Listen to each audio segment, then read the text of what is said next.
All right. Welcome. Another Thursdays at 2. Thursdays at 2. Yes, it's really my favorite part of the week here, and I get to see you, and we get to learn about all this great stuff about this movement as we move towards the end of summer here. Let's see. You had some summer adventures, right, this week. You were doing some celebrating. How was that? Yeah, I got older. I went to Orange County Fair, my favorite fair, and it's famous, right? It's a really good one, and I like it better than LA's fair. And real big, good, lots of cool stuff to purchase, like to shop for. And then I love going crazy with the food, and I like to try stuff that I've never tried. That's my favorite. Yeah. It didn't work out this time because I got fried frog legs, and I didn't know what to expect. I don't remember eating frog, but so whatever. But people always say everything tastes like chicken, and I love to try stuff, so I'm like, let's go. But it skeeved me out because it was so big. First of all, this frog would have beat my cat up. It was so big, and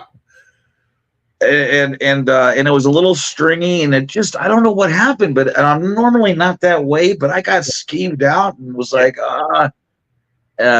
didn't go well. Wow. Yeah, that hasn't been my experience with frog's legs. My first one was catching them and cooking them the same night, just learning how to hunt them down. And I guess maybe smaller frogs, we were catching smaller frogs that would have legs that large. And what I remember is that there's like a kind of sweetness to it. I guess it's also how it's prepared. But yeah, well, that's what you get trying new things, I guess. You're going to find the line. You're going to. Sometimes it doesn't go well, but most of the time I'm a fan. Like, I remember I didn't like the fried pickles. That was a no-go. But I do love the bacon dipped, hot bacon dipped in the chocolate. Yep. Oh boy, that's a winner. Yeah. That is a winner. This is an art in Scotland, and maybe one of our guests will be able to get into this, like how many things are fried, for late night snacks and otherwise, all sorts. And I mean, you're going to want to try, I think, a fair amount of them because they are delectable, although perhaps deadly. Right. And then after a long day of riding rides and drinking, and I was really surprised. I was able to ride a bunch of rides that I thought might have killed me, but it was a lot of fun. And oh, right on. The rides working. Sometimes they don't with a belly full of fair food. Yeah, and you always have too much beer in your gut, and I'm like, I don't know about all this, but it went really well. And then grabbed another 24 ounce and saw Alice Cooper, and that's probably my 15th time, 10th time. I don't know what, seeing him. I see him all the time. Love him. The better show, so I hear. I haven't made it yet, and your view looked great. It was a great the show. I actually have the drum solo recorded. I was going to throw up as selfless approved. I'm quite certain you'd approve it. I don't know who's playing with him right now, but the past few guys have been phenomenal. His bands are usually tip top because a lot of people want to play with the guys. What I thought was really interesting, like, because my mind doesn't even work. Like, when you grow up and you have like your metal favorites and you got your classic rock favorites, and then you got your hip hop or your whatever, right? So, but they're really separated, and but in the real world, it doesn't seem to go that way because, here 35 years later, I see Like on Alice's, not his last album, the one right before the last one. The drums were done by U2's drummer. Yeah, right.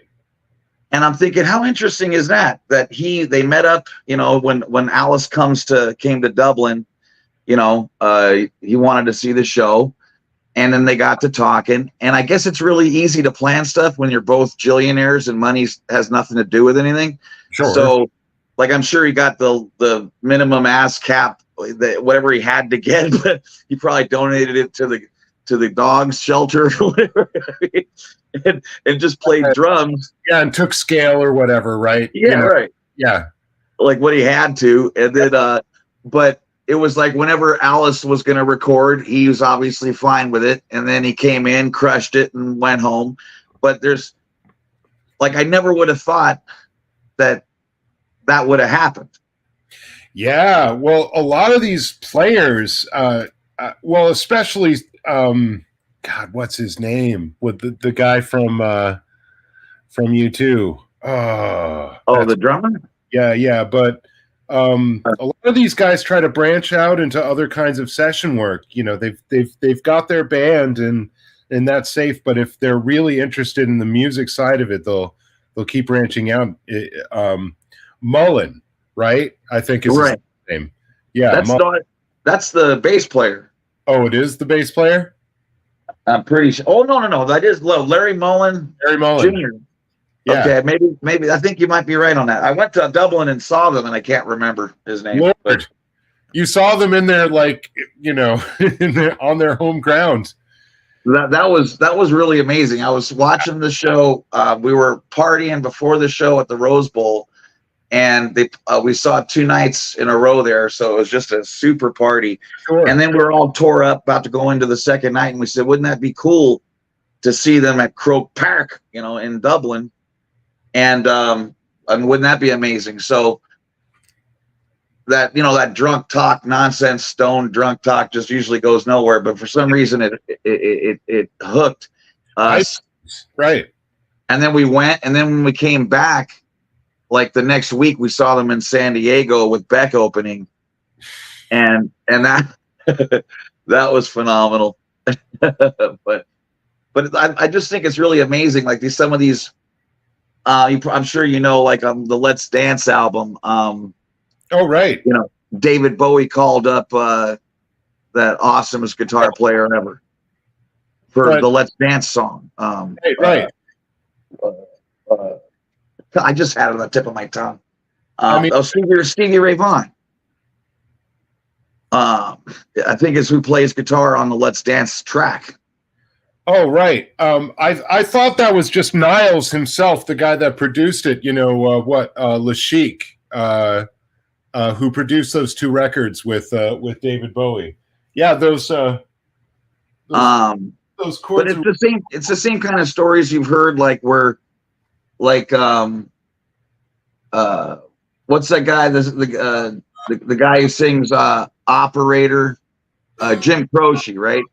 Like he had a place in San Diego that's now a restaurant, but they own the building, and it used to be in the worst part of town, which is now a really nice part of town, and no one knew about it. So whenever anyone would come to San Diego, whether it's Zeppelin or whoever, they would all go crash that place because it was just no one would ever know they were there. Yeah, and they could just play as loud as they want all night long, rip it up.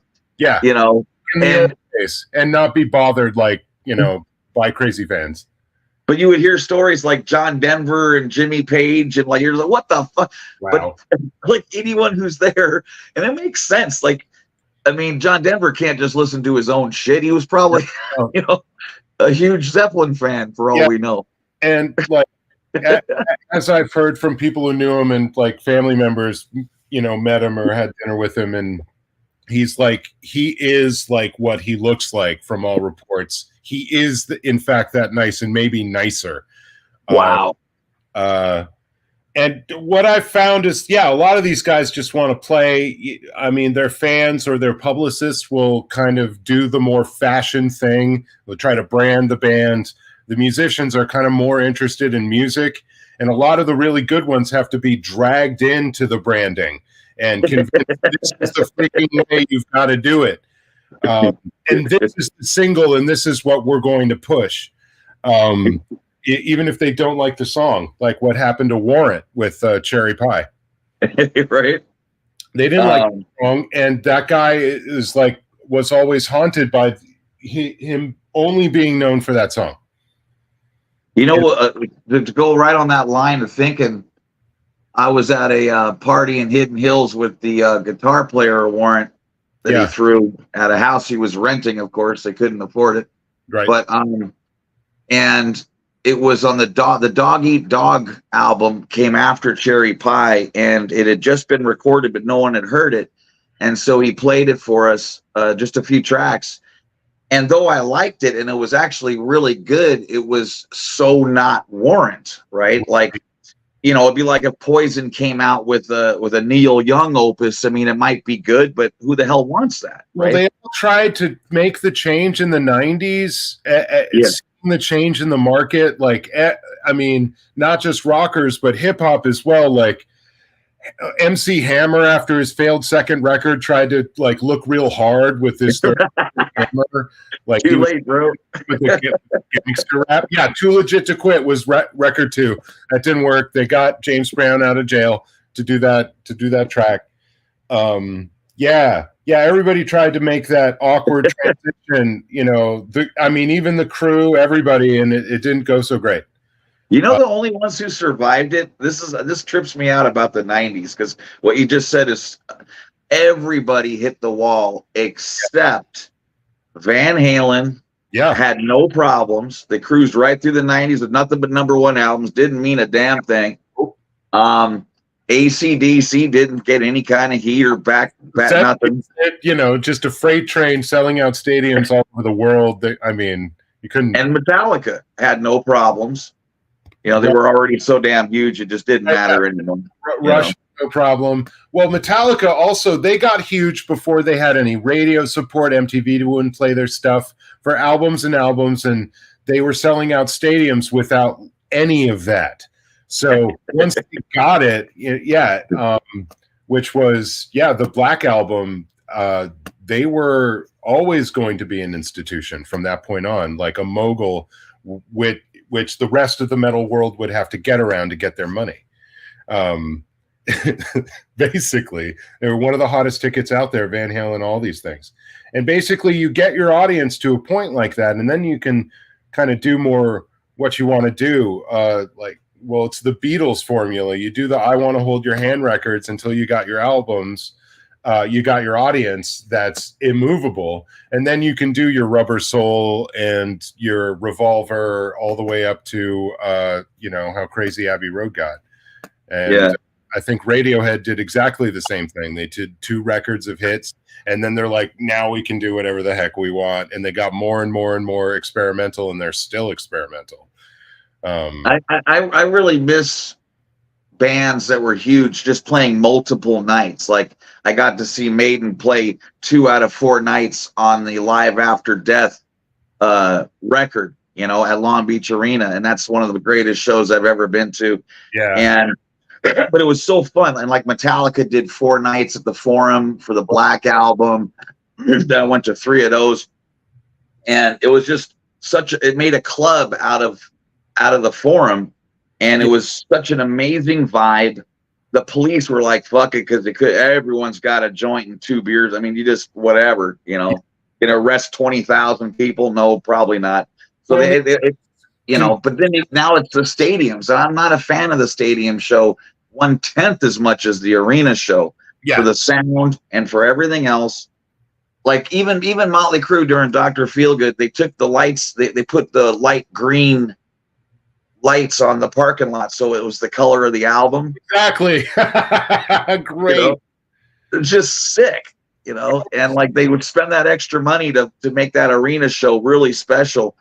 Well, also, all of the money was online. Like your records, like the return on your records, like everybody down the line, all of those people that were involved in the records that don't exist anymore, all getting paid the most anybody was getting paid. So it was worth it. and it looked like it. And that's the way all of that felt. And now, like, a bunch of the people in between on production, that's, you know, labor-saving devices and computers, and a bunch of musicians have been replaced by sample libraries, and you don't need as many engineers or assistant engineers for the mix. It's so automated, and on and on and on.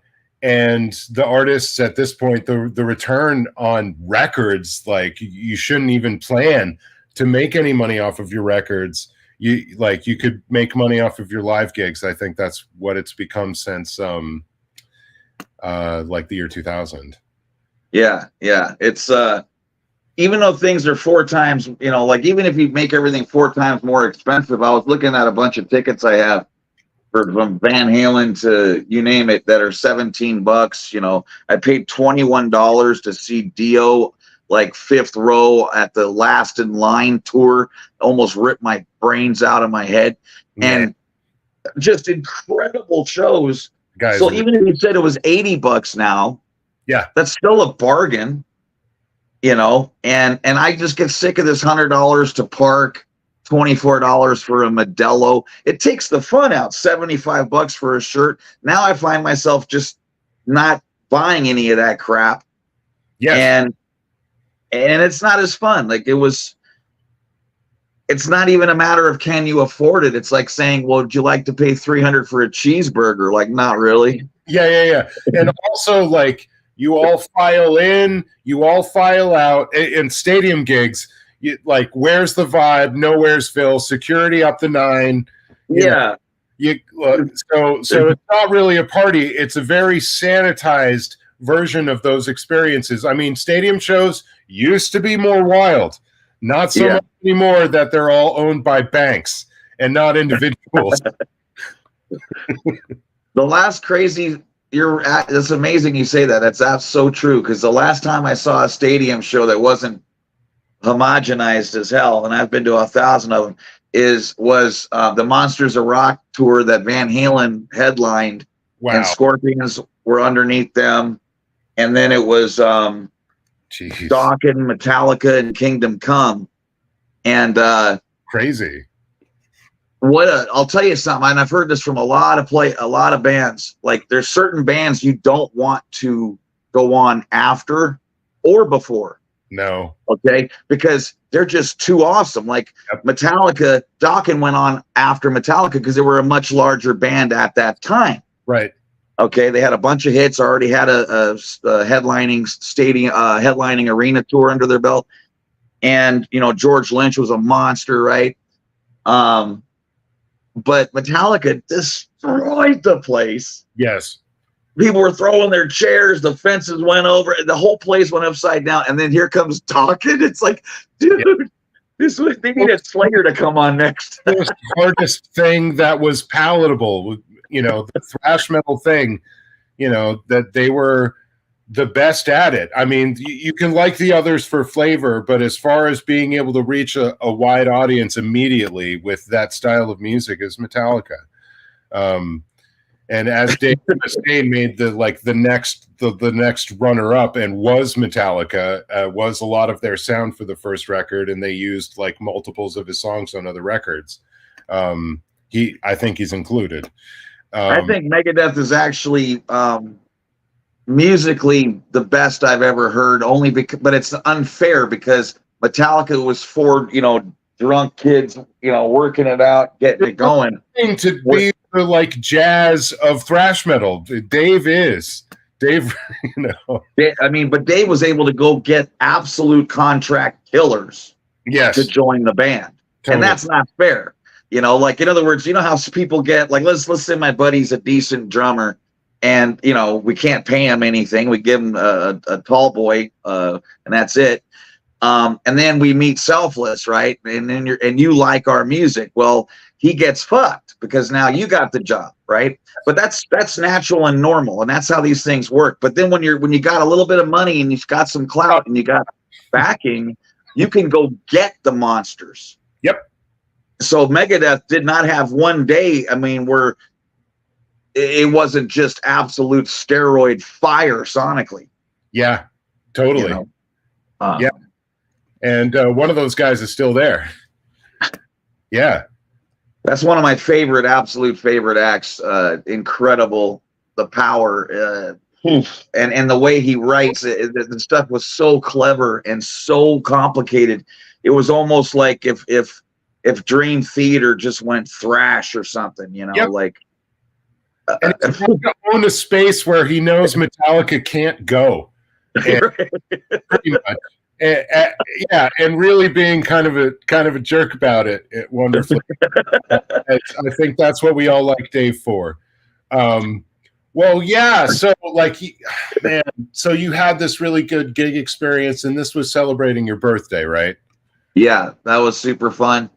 Really enjoyed it. I can't believe the support I got from our community was just incredible. I mean, 1,000 times more than I could have imagined. So I was super stoked and really fun, and can't thank everybody enough. That was an amazing few days there. Well, this community is very generous and full of a whole lot of great intention and heart.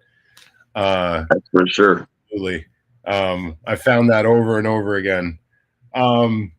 Yeah. I think during that time, right, I was in Los Angeles and played this kickoff gig of the Lore FM tour, and it was great to see all the people that came out, and saw Dodge Landsman for the first time in a little bit. My first day. I want to see him drunk. Yeah, he's really fun. He was dancing up a storm. He's really life of the party, Dodge.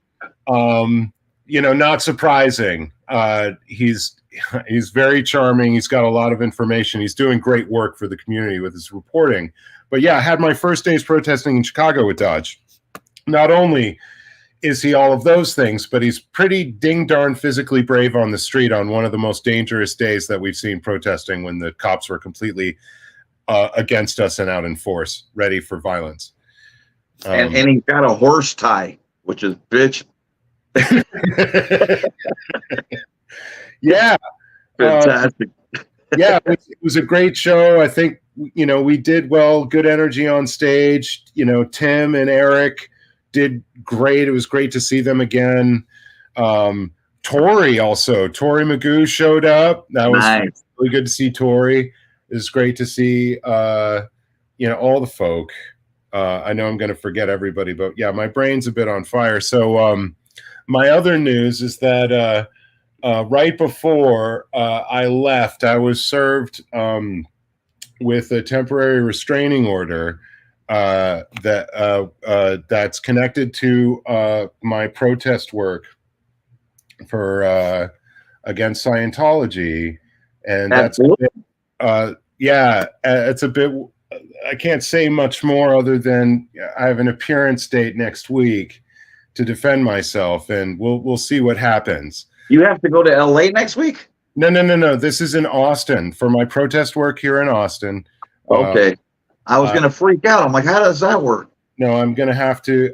I'm having to appear here, and on advice of counsel, I've been. I got to say much more, and so I've been pretty freaked out. Tried to do the submissions myself, and then ran into a bunch of questions that I knew that I couldn't answer, and so I tried to do something more responsible and get myself some representation. Okay. And I'm sorry to hear that. What a bummer. Yeah. I'm going to be trying to get together the funds for this lawyer. It's not all that much over this week, but it's gonna be needed. Another bill, yeah. It's not it's a serious enough thing that I don't think I can responsibly represent myself. I'm glad to hear that, though, because a lot of people that are smart like you actually would make a mistake right then and say, you know what, I'm pretty smart, let me do this. I think it's great to spend a couple bucks and at least run it by somebody. You know what I mean? Hey, what do you think about this?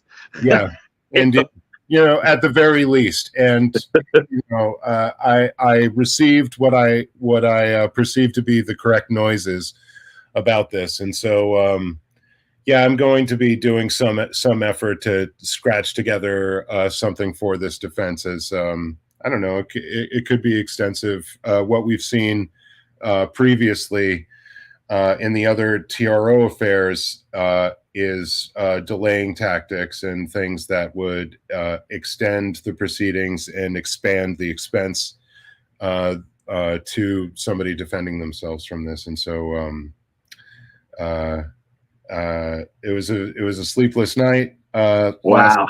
Pretty much. And I think I'm on a better footing today, and looking to push this forward and to clear my name. Well, good. I mean, that sucks that even happened. But I mean, just out of curiosity, since you're going to move to LA, would it matter, like, in the big scope of things, if you could never protest there? Yeah, I mean, it would to me that. I mean, besides the fact that you're not guilty, you know what I mean? I'm just saying, like let's say you just said, you know what, I'm leaving, kiss my ass. Yeah, it still would. I mean, on principle, for my name, Okay. It doesn't matter where my movement anywhere is restricted legally, I think is a very serious matter for. Oh no, I agree. I'm just wondering if you had that frame of mind where you're like, you know what, I'm never coming back here. I mean, if I was truly looking to not engage with this issue, I guess, but I don't think for a moment that crossed my mind. Okay. Yeah. I wouldn't think so. I was just wondering. Yeah. Well, we better. After saying I was going to do a good job, I did the worst ever, and we're at 20. We need to get our A-listers in here. No, we talked about rock and roll for quite some time, and we could have just done that for the length. I'm so bad at this, dude. I would have. Oh, that's too funny. I could literally talk to you for 3 hours like we have before, so I wouldn't even, Ah, shit. Okay. That was, sorry about that, guess. Yeah, so our first guest here is the wonderful, wild, and feral Cheryl, bringing you up to the stage. Hello. Hello, everyone. Hello, gentlemen. How are you? Selfless, I'm so sorry about that. That is so messed up. Yeah, it is what it is. And, we're just going to have to refute the claims and, see what happens. More to come as things advance and I get any instruction that I can or should say anything further. So Right. No, well, the community's behind you. So whatever, we'll be here to help you through. Well, thank you very much. I'm going to, I've always depended on the kindness of strangers. Right, and you should. The quote that's from A Streetcar Named Desire. That's what Blanche famously says. I've always on the kindness of strangers. Yeah, as Wait, so what does Vivian Lee say in I'll never go hungry no more? Okay, yeah, that's a whole different thing. Never mind. Yeah, right.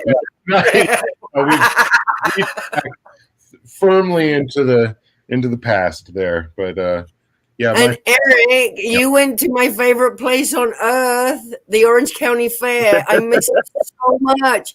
Did you my house backstage when you said it? She was like, Orange County Fair. That's where I used to fly like Tinkerbell every year. My mom broke her ribs on one of the rides there. I mean, yeah, I've spent many a hour watching really bad bands and eating funnel cakes and riding around, flying in through the air and buying lots of crap for my house. My house was full of OC Fair crap. I miss it so much. I just had a brand new sandwich over there. I could only eat a couple of bites because, again, it was just way too much. But the 2 bites were fantastic. It was, and the messiest thing I've ever seen. But it was two funnel cakes with a hot pepper chicken honey thing, whatever, in the middle of two funnel cakes. Right. And what do? You go order the friggin' frog. You I have only had that. one bite. There's this One bite. most amazing fried chicken waffle sandwich from hell, or how about some bulky frog? Would you like some bulky frog legs? I will try it all. I will try it all. You know, I tried the fried, not this trip, but the last one I tried the fried Twinkie. That was no good. Right, now, the fried Oreo. And Scotland, they be frying everything too. In Scotland, you know what they do to pizza? They dip it in batter and deep fry it. You get deep fried pizza. How come they don't have that at the OC Fair? Yeah. I don't know. It's mental. They've got all that other fried crap. They had, this one I couldn't get over. Fried butter. They had a stick of butter. They had that. I am not, I don't have the guts for that one. I got to bail. Can't do it. And the funny thing was, my friend and I were waiting in line to get in to go see Bad Company. And right there was the fried everything booth. And there was a lady passed out in front, and the EMTs had to come rescue her. And it was like, is she eating the butter? That's probably why she's on the floor. Yeah. She shouldn't be eating all that fried food, anyone? It's like advertising for itself. Yeah, but frogs. They could fry your flip flop and it would probably be good, but there's a couple things I'm not going to go with in that fried butter. Like, no.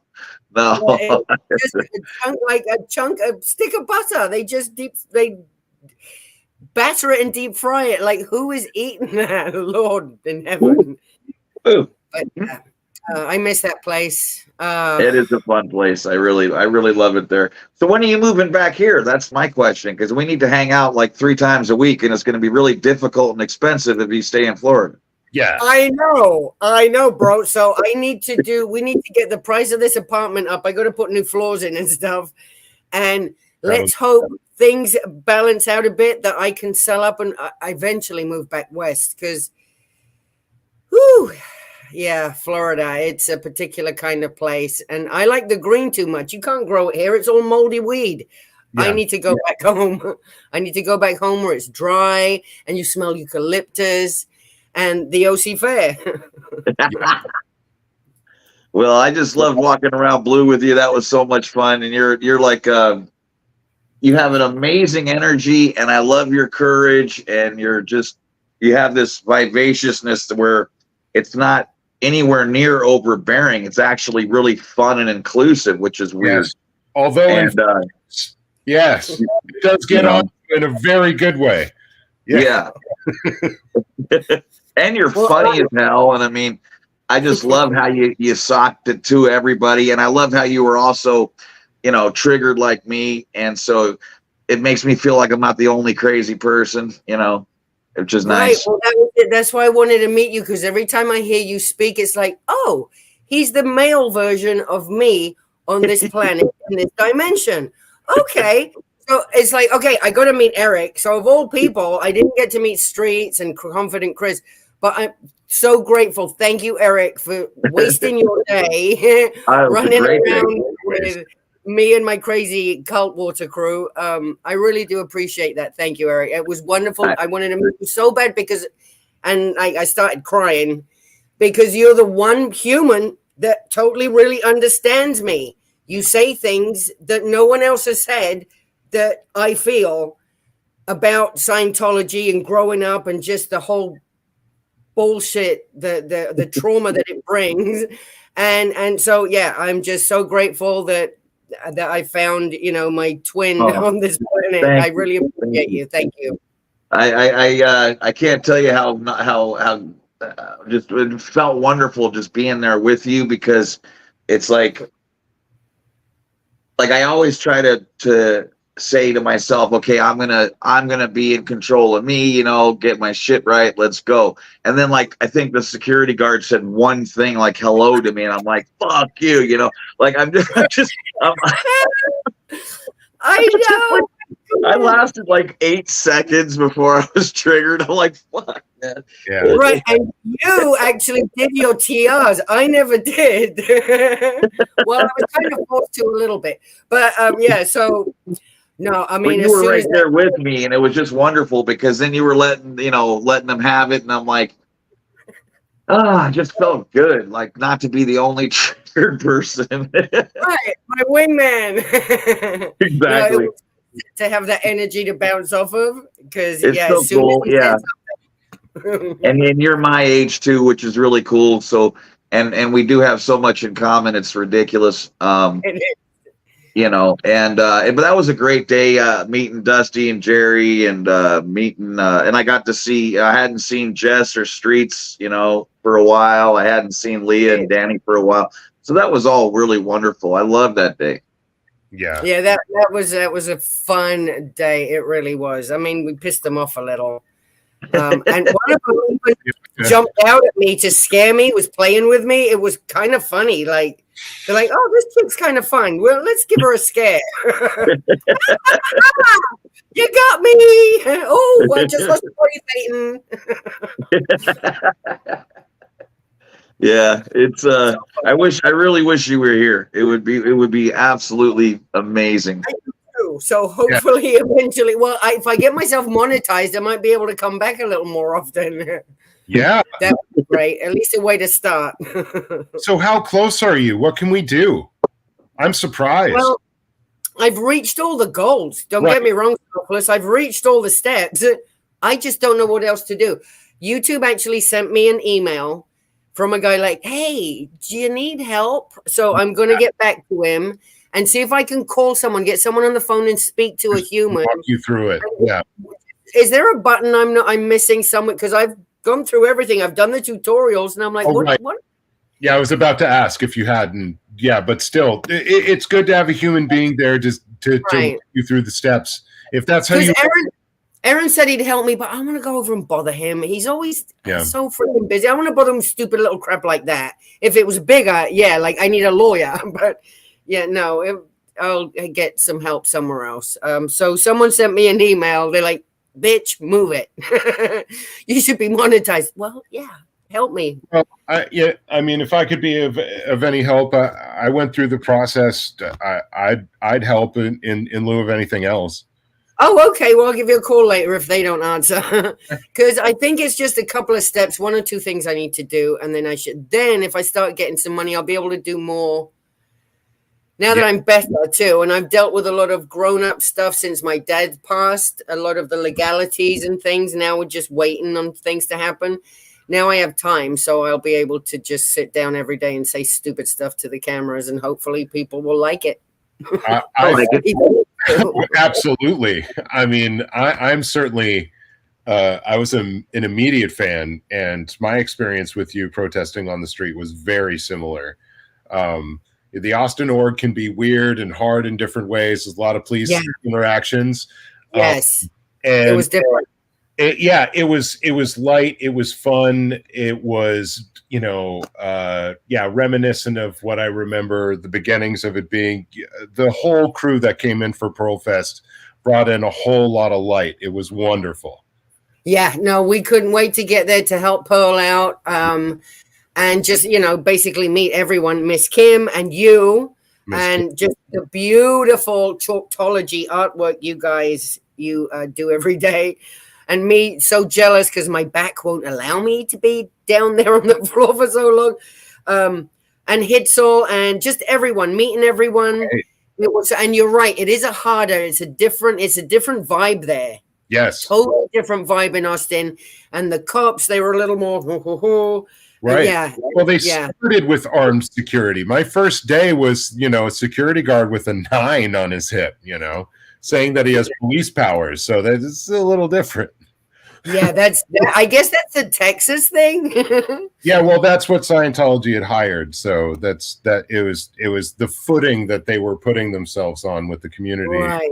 perhaps Right.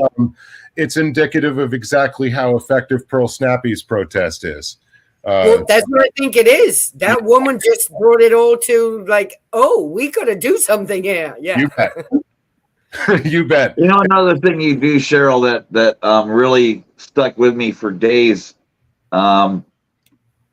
You're like you show an ability to be extraordinarily extroverted and friendly for someone who got run over by this truck, you know, that called Scientology, and because I think I'm able to do that quite often, but I know it's also pretty rare because a lot of times, like I have friends in similar scenarios as myself, but that they have to be like sort of coddled and warmed up, and then they'll get to a place where you can see who they are, you know. But a lot of people really stay introverted and solo and shut down because, you know, they don't want anyone to get close, you know. But you have like the exact, it would be so easy for me to stay in a wonderful mood if you lived next door, you know what I'm saying? So you need to hurry up with all that stuff. So I know, I need to move back. So bad. Keep looking at land. Oh, there's an acre and a half. There's a little house. Yeah. So I keep looking. No, there's a dichotomy to me that I'm like the chameleon, where when I'm home, I can be completely insane and drawn in and holding my knees and shaking. And, you know, because I have trauma, I have a lot of trauma, but I've done the work. I've done a lot of work. I've spent a lot of money on therapy, explaining to therapists about my childhood. Like, why am I explaining to you what you should be helped anyway? Yeah, it was sometimes a bit of a waste of money, but I've done all kinds of seminars. I did the Landmark Forum. I mean, you know, daughter of a Scientologist. Of course, I'm going to be in one cult or another eventually. I've done a lot of work where I've removed that victim feeling off of myself, and I stopped pointing at other people to make my life better. I really love my inner child, and that's what I'm going with right now. I'm just whatever she wants, whatever my inner child wants. So you guys wait till you see what I've got prepared for tomorrow. Tomorrow's my birthday, and I've got a special thing I'm prepared for Flag. Right. And this is partly a huge thing for my inner child. Going to be running around Flag, and they might call the cops this time. Right. Let's get some hearts in the chat for Cheryl's birthday. We need hearts in the chat. We just all need to give each other a little more grace than we do, because I've had a lot of people, I've been let down by people that told me they love me. And I've been treated so well by people I've just met. So I realize it's the energy you put out to the people. It's the energy you put out that you get back from each person. And, you know, if you got toxic people around, and get rid of them. But we kind of, like, I've cut people off in my life so easily too. Just, oh, they're toxic, boom. And really, it's things that I was avoiding because of my own traumas. I didn't want to deal with it because of my shit, not theirs.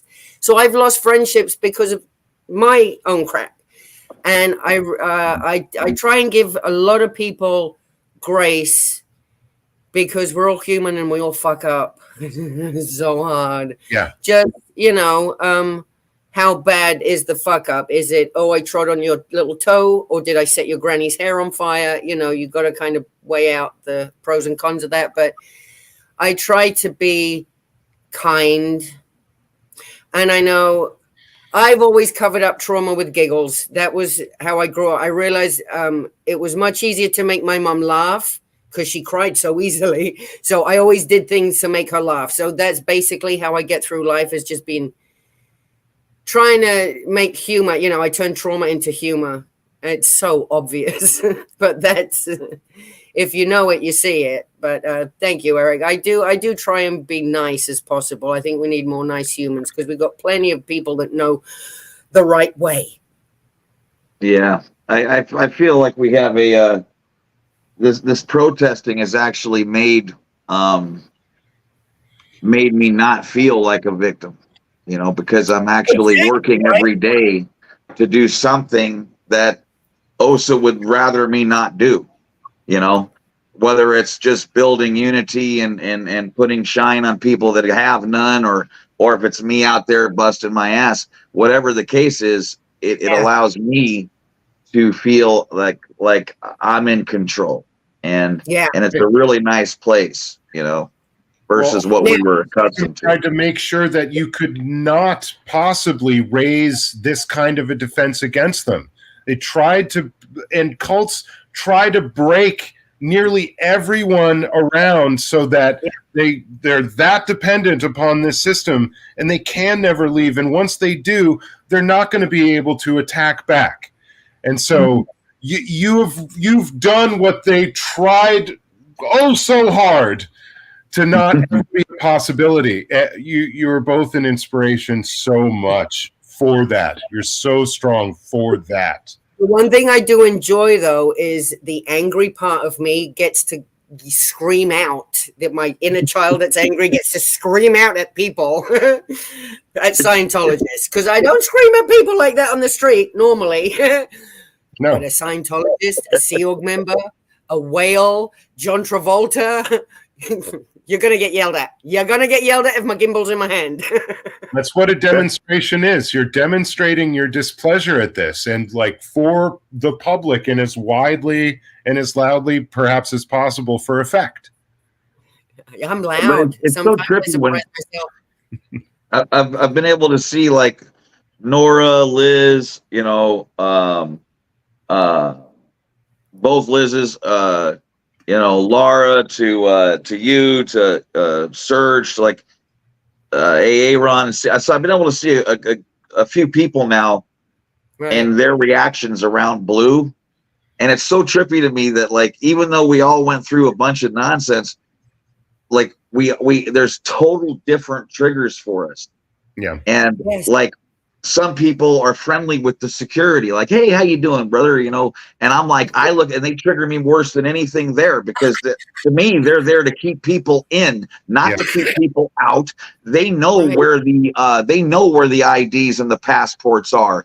They're the ones who go make sure when you finally had enough and you start banging on the walls that they put you in another room where no one can hear you or see you. Okay. Until you decide not to be that way any longer. So I have zero love for them. Yep. Yeah. None. I would leave that place, and I would leave OSA and the security guards and take everyone else with me. But that's my personal triggers. Okay. But then, like I said, I'll see someone else who's like totally fine with them, but they get over to the back of Ash show and they can't stop screaming. It's just, there's different things that totally activate me all over that place. Right. But the security is like just one of my buttons, my personal buttons that, you know, like I say, it does take some evil. There's a lot of great people there. Do not get me wrong. Yes. But it does take some bad people to make bad plans work. Right. You can't do that with just Cheryl and Selfless and me, because we're not pushing the lady down the stairs. Now what? Right? You need someone who's willing to do that. So there are bad people there. And it triggers the hell out of me, you know? Those security guards, because I know they're OSA. I know they have the lists. I know they have the names. I know they know things, and I know that in their minds they've told them things about us that are so I know. Yeah. So any security guard for me, I'm so easy to get in their face because I know what they know. Well, I don't know what they know, but everyone's going to think I'm OSA. But I know how it works, and I know they're the bad ones. They are not the public walking in. They've just been bamboozled like my family was. They just got them.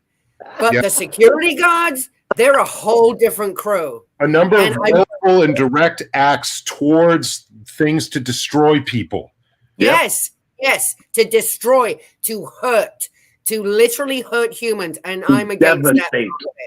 Yes, devastate. Things that you brought up, Eric, in our conversations was, you know, there's so many people in Scientology, most don't know everything that OSA is doing and would never in a million years sign up to do anything that they do. Right. Exactly. Because when they do find out, they leave. Like Natalie, she hears things, and other people, you know, Reese, like you hear things, you're like, oh, this is not what they're saying it is anymore. It doesn't, and they're out. And So my own mother at any cost would have brought us all out of there, even if she had to divorce my dad, if she would have known like what happened to Serge, for instance. You know what I mean? Exactly, it would have been over. Yep. Over. But OSA do, and those security guards sure do. They're looking for certain people. They already, they have a whole program log into their mind about what they shouldn't be doing. As soon as I drive around the Hacienda Gardens, that little bastard comes out on his bike. Yeah. What are you going to do with your bike? What? You're going to run me over with your bike? Come at me. I used to do ninjutsu. I can get you down. Like you and your little bike, boy, what are you going to do? And they wear helmets. In Florida, no one wears helmets. On a public street. Right. Over again. Bring it. My camera's on. Bring it. Yeah. No, it's hilarious what they try to do. Their intimidation tactics they're juvenile. Juvenile at best, right? And using mind control techniques that do not work. And especially if you know about anything about hypnotism, you can give it right back to them. So I start yawning, and they're like, "Oh, wait! Oh no, that's don't have the phone. Oh no, what do I do?" And to them, there's so much power in that because they are observing every move my face is making. If I'm coughing, sneezing, tripping, if I'm missing a word. They're watching everything about me, so knowing that, I know how to get them back, and that's the whole game. That's when it does become a game that's fun, because everything is a game in Scientology. Yes, but it's a fun game. It's fucking with them. Like, I mean, they're working with set rules and probably aren't going to derivate from certain strategies, and so it's basically it is a closed-in system of tactics, like a game. And they will go off. You can go off of the board and stand over there and be like, and I don't play your game, and I can beat you at your game. And I'm going to collect 200 ass hats. Indeed. Yeah. Oh, wow. Yeah, you definitely make protest fun. That's how you do. It has to be, because everything else in life is so hard. And this is a way, because they already think we're idiots, okay? They already think we're evil, we're degraded, we're awful squirrel people. Yes. So, if I can make them laugh, like, hey, gotcha. So I like making them have a giggle, because why not? And you get all of us, like, lighthearted. To try to humanize yourself after facing this unreality and a bunch of human degradation is absolutely necessary. And thank you for reminding me of like where to find this more readily for myself. I've been having trouble with that. Oh, just go down a little bit to the left and you'll find your inner child. They usually sit next to the heart there, and just go, okay, let's go fuck with them, and just wait and see what your head starts saying. Fantastic. Absolutely. Yeah. Well, I can't wait to see you again. That was so much fun for me. And, it was just really healthy for me to have, another person, like I say, that I know I can, I could call and you would understand exactly what was in my head. Right. And that is just, and I welcome you to do that with me. It is priceless. I was sitting just in the bathroom the other day, just started crying. Oh my God, I'm so glad I met Eric. He's just so nice. He knows, and it was just that whole, he gets me. Like, you walk around life feeling so misunderstood with trauma. And when you find people or a community and particular people that understand you, it really is very healing. It's very, very healing. Very. Like, I feel, even if I didn't use even if someone said I couldn't use your number, but one time, so I better make sure it's the best one. Like, just I would just hold on to it for 5 years, knowing that I had it. Like it would make me feel good knowing I have it. You know what I mean? Like an ace card, you know, in your pocket. You know. Likewise. But big hug to you. It's been great coming into this community and meeting everyone. I've met so many wonderful people, and I've been able to travel, which I love. I love Minnesota now. I love cheese curds. Freaking Austin that was my second time there, but this time was better than the time before. Austin has good. I got to go back just to eat.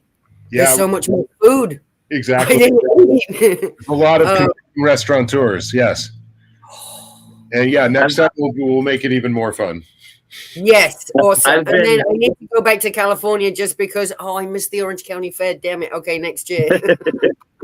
I can say for certain, because I've been everywhere 12 times in this country, and places I've had incredible fun that no one would ever want to go to. Like I could show you, you know, a good time in West Des Moines or Council Bluffs or some place that you would be like, what the fuck?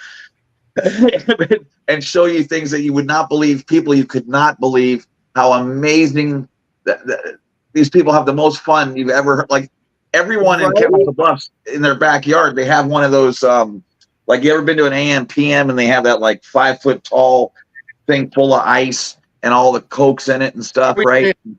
And you could, they have those full of beer, right? Everyone's got one of those. I mean, these people are not, they don't mess around. They have the trucks come and bring pallets of beer. They're not bullshitting. And then they put them in their garage, and you're like, that's fantastic. And they get a better deal than they would at Costco because the truck goes to all the homes and delivers 2 pallets apiece. Right. These people have, and then everyone knows everybody. Like your neighbor's the president of the bank. He lets you park there because you want to go here. And then if you want to, you know what I mean? And then he knows the guy who runs the restaurant. I've had more fun at places people would not even stop in than I have at all, but you know, LA and Manhattan probably, you know. Right. So, and cheaper too. Cheaper, and you find somewhere to park and somewhere to go to the bathroom because in LA there isn't any of that. And they're not trying to like tell you about their spec script for like whatever TV show or something, you know. Yeah, exactly. No one in Omaha will tell you that they're an actor. They'll tell you they work at Arby's, you know. Yeah. And it's great, and you couldn't care less, and they're wonderful people. It doesn't make any difference, and you know, and then they have this innocence that there's good times everywhere. You forget it, and there's an innocence over there where like they think, you know, Hollywood. So many of these kids would my friends' kids would be like, "You live in Hollywood? Wow, that must be crazy!" And I'm like, you know, it smells like urine. It's dirty. It's, you know, there's no place to park. It pretty much sucks. You know, but I get it through their eyes. They're like talking to themselves, right? You know, like, yeah, a lot of dual diagnosis folk on the street for sure. Yeah.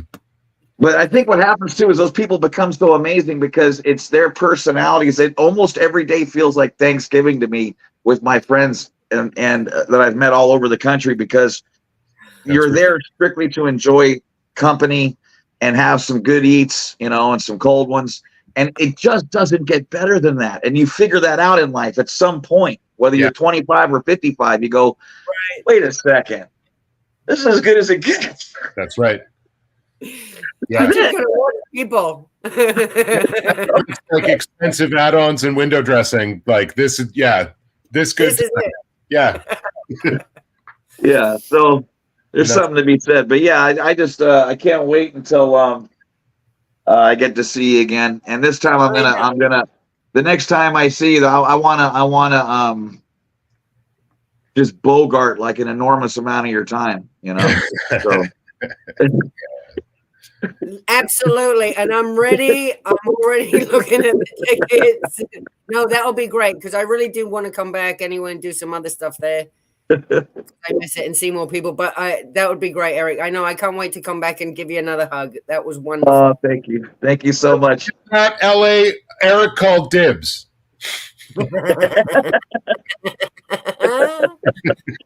I want to get up to Portland too, up there with a. That's I'd like to get up there too. And it's a fun town, and they're great crew up there. Doing great work in Portland. Absolutely, I'd love to get up there. So I might do a boop boop boop boop boop boop trip. a feral tour. Yeah, the feral tour. As long as I don't catch COVID again, that really sucked. I just spent the first 3 weeks on the couch. Yeah. That was horrible. Not fun. So hopefully, now that I've had it, I'll be able to come back out. Yeah, I'm good now. I'm good to go. Well, thank you for being here. It means the world to me, and I know to Selfless. And it's I was really, really excited for that A-list booking. We're killing it, and really happy you could be here. Thank you, Eric. I'm glad to see you, and thank you, Selfless. Lovely to see you in Pearl too. Hi, Face. Where's her lovely face? He's around here somewhere. Until next time, be good. Later on. See ya. Bye. Take care. That was amazing. All right. That was amazing. That was so cool. Seeing Farrell. We're at over an hour, and we don't even have our second guest in. We're doing worse than ever, bro. I guess we're having a good time. I love it. A lot of steam to let off, and you know, I imagine this is going to continue in the manner in which it started. And so, I love it. ladies and gentlemen, the disembodied head of Pearl Snappy. That was pretty great. Okay, without further ado, I'm going to bring to the stage a fantastic contributor presence all over the place in this community. You've seen them all over chats, hither and yon, so active, so funny, and a genuine freaking human being. Haggus Basher, bring into the stage. How's it going? Welcome in. Look, I even done my nails for Laura. Oh, in the same fashion as well. All right. Yeah. Yeah. Oh, yeah. Beautiful. So, very good recreation. Thank you. She also did some amazing work this last Sunday on my beach ride. We had I don't know what happened, but I got like 12,980 something views, right? For my beach Blasted cruise. by trolls, man. Blasted by trolls. It was just Haggus, me, and it was so much fun. And A-Girl. And A-Girl as well, yeah. She was like bum bum bum bum bum bum bum. And like people I would try to read it. It says like you dick or whatever, but it's instantly gone. I can't read it. Haggus and A-Girl so fast, man, that these people write paragraphs of horse shit. I can't read the first 3 letters. It's out. Yeah, thanks for the engagement and buying me a sandwich, trolls. Like real good work there, buddy. It was fun. I started getting it on it. I've even got my F-Sciento on too. That's such a great shirt. I finally got mine from Massachusetts. I had ordered mine before I left to protest, and it was there the whole time I was here. I finally got it back here. I love that shirt. Yeah, me too. Yeah, it's well worn, I tell you. I got another one as well, and if I go to the market, I throw it on. Just curious and like I hope somebody asks me what it says and what it's about, other than my neighbors, so I can actually tell them. Yeah. Well, so have you had some interactions based on the shirt? No, not really. I had a couple of people did ask. Yes. And I said I protest Scientology and all the crimes and stuff that they do. And the couple of times that we've been out, they have a dead org about a 20-minute walk from me. Oh. And we've gone over there. Yeah, it's been derelict for about 12 years. Me and the gang, our gang, up here in Toronto, we've gone and just protested at the empty building. Right. But Leanne, like Ellie in Toronto, you're familiar with her, Eric. Phenomenal human being. Yeah. She has done up a whole bunch of signs and stuff like that. Rumble Rambles as well.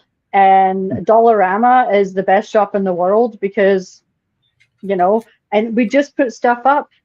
Ellie in Toronto did a list of the victims and held that up. And people go by and they ask, you know, and we chalked up the sidewalk and people stop and they read it and they turn and look at us and go, fuck yeah.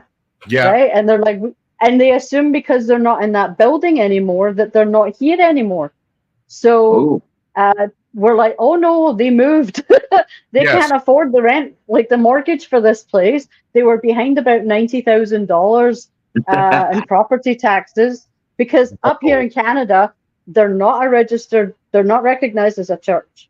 They have no tax exempt status. Right. So, oh yeah. Do you remember, Eric, you were on, I'm a bit more. I think it was Scooter Mom was running live and you were on her chat telling me what to say. Like that is way it takes me an hour and a half on transit to get there. But they were having a big event when we were out there that day. PTS for life let us know about it. He's like, inside scoop, peeps. So there was about 5 of us out there. Michelle from Rumble Rambles, she had recommended, we wanted to do a big banner, like, don't waste money going to some print shop, do it yourself. She suggested a shower curtain. So I went to Dollarama, paid $3 for a shower curtain, folded it in half, stuck a couple of poles in it, and wrote a big giant sign with paint sticks.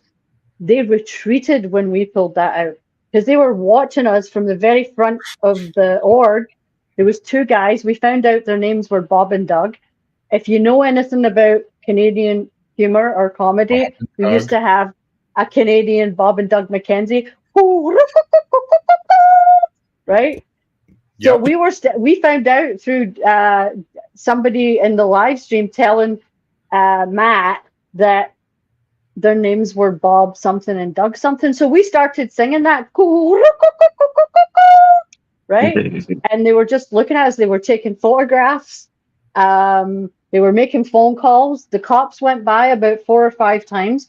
Well, and just waved at us. You had a heavy police presence for that event. I remember Jeff really getting into it with the cops that day. Yeah, that was the first weekend I went and I met Jeff and Gabe were in the right. And then the next day we're supposed to be on a Friday, so I again an hour and a half commute all the way out there, and it turns out they changed it. So it was the next day I couldn't get back.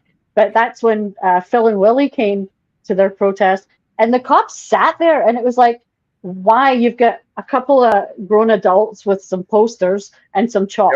Like, what are you going to do? You know, and Jeff was right. Like, I agree. Like, there should be no need for it. Like, as I said, we went to their... I think that was his main gripe. Look at this awful waste in protecting what? Yeah. There's no call here, so move it along, please. Well, I guess their headquarters, like I forget what the name for their big headquarters is. But that is in Hamilton, Ontario, which is a steel town near Niagara, I think. I've passed it once or twice, and that was my first time there. And they were supposed to show up at the opening day ceremonies, giving out information for one of their front groups. So we went to the Ticats game and we sat there for a few hours and they did not show. We did laps. I think I did 28,000 steps that day. And then we decided to go up the mountain and we went to their headquarters and we chalked and we shouted, and Phil and Willie were with us. We got out the car, we had our phones ready to go, and we start walking towards them. And then Phil's in front of me, and I caught him, and he turned around and he said something to him, and they just belted, like back inside the building, because he said something. completely Scientology-esque, Yes. fucked in the door, Right. right? And with Phil, him and Willie sat, because it's got a beautiful view down the mountain of the whole city, right? And they talked to all the neighbors. They were educating people as they walked by and telling them about the stuff, because they have a little Sea Org there. Like, people live in the house connected to the offices, right? So they called the cops, and the cops came and said to them, they're not doing anything wrong. They're not committing any crimes. You can't do anything. It's their right. And the cop said, I think, who has that? I think Ellie in Toronto has the video. I think Phil does too.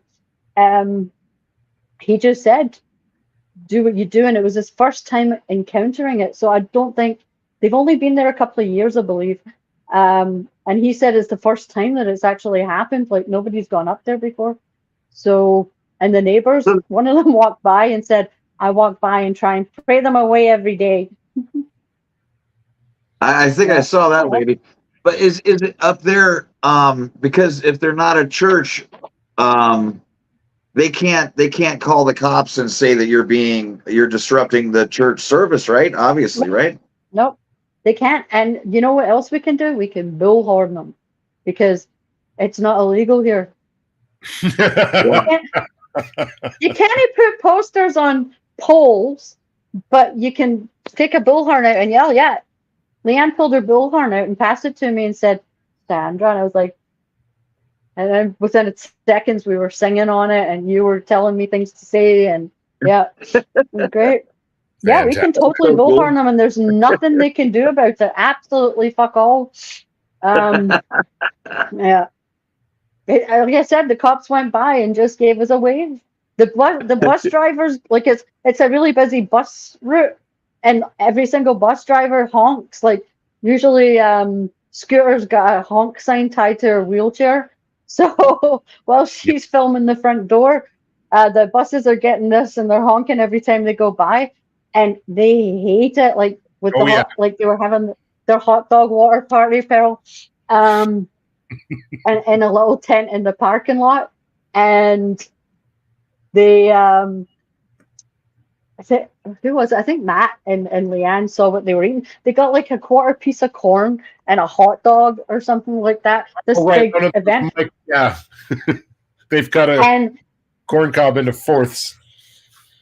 It was hilarious. And then we sat, after it was done and everything, we went and sat in the pub right across the street and had dinner and pints and watched them. You know, like, they waited till everybody had gone inside and whatever, you know, the money was being deposited in their bank account. And then they got the front door guy and another guy with buckets to clean the chalk away. We didn't do much chalking that day. Before, Michelle and I have gone around the entire block and circling the whole building and chalked the whole thing.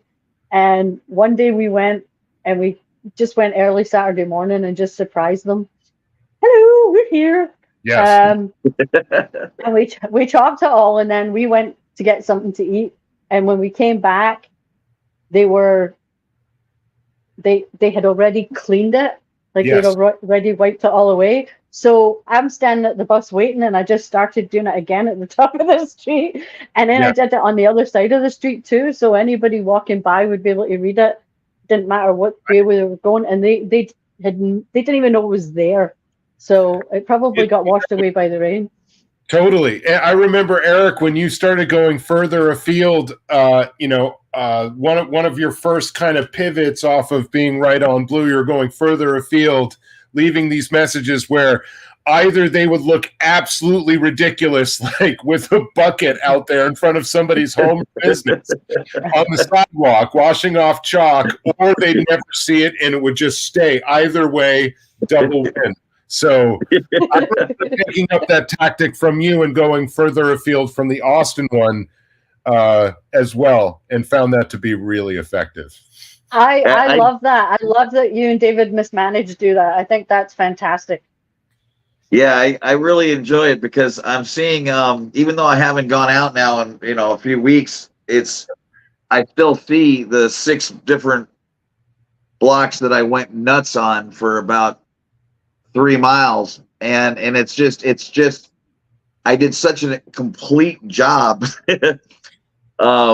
You can barely read some of them now because the sun was it just faded them so wow. much. But once it cools down, I'm going to go to the colleges. There's 3 of them by me, so I'm going to chalk the hell out of it, and then I'm going to do an absurd amount of flyers on these poles, leading up to where I'll be sitting with in a chair, with a sign, ask a born in cult, ex-Scientologist, whatever you want, and just let these kids just who are in that inquisitive mindset anyway and have been seeing these posters and these flyers up all over the place, yes, and let them ask some questions, and I think that would drive Osa batshit, and they couldn't do shit about it. So that's my next move. That's how I'm going to roll, and that should be a lot of fun. With this next move, man. Wow, that's going to be great. Looking forward to that. Eric Rader and Tori Magooter.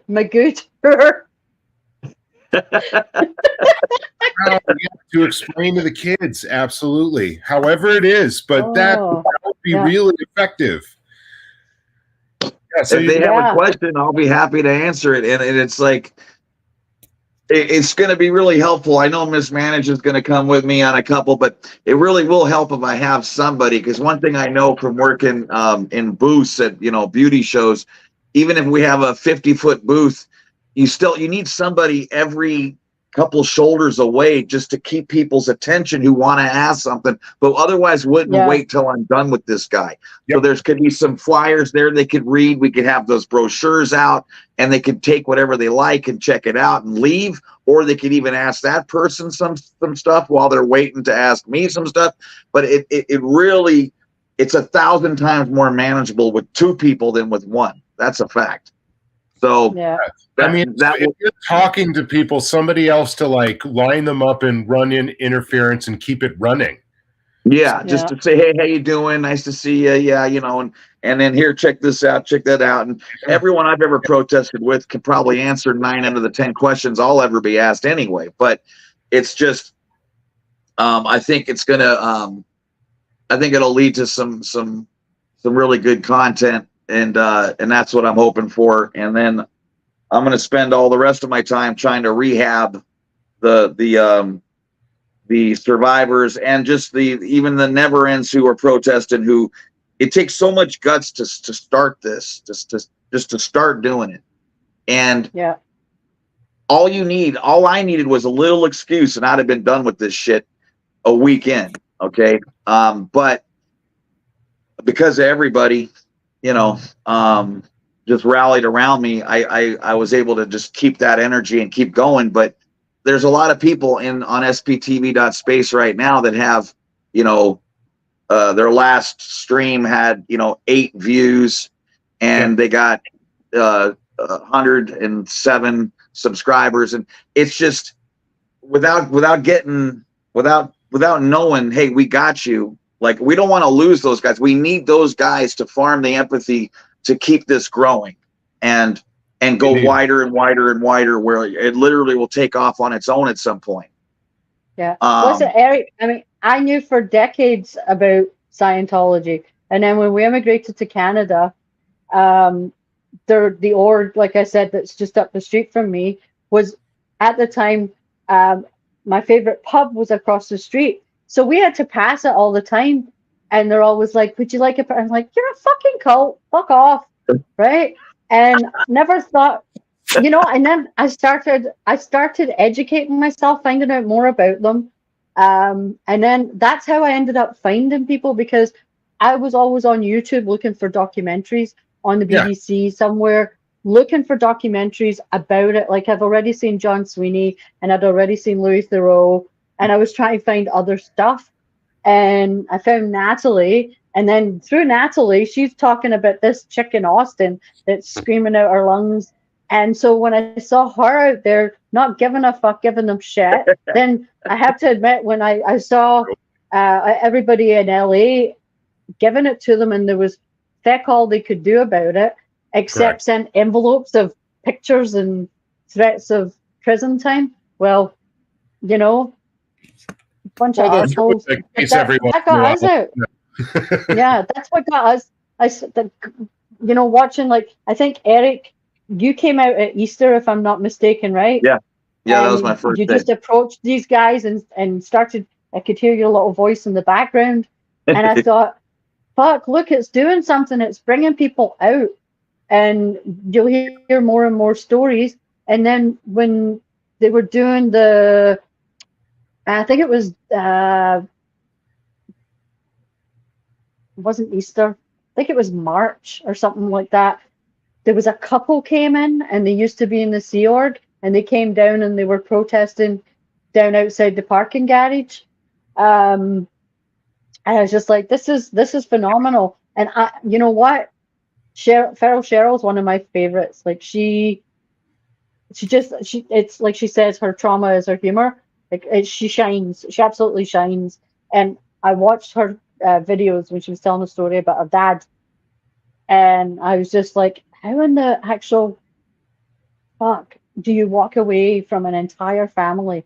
You know? And never mind that, Eric, how do your parents think that the shit that they've gone through is okay to put your kids through? You know, you think about that as well.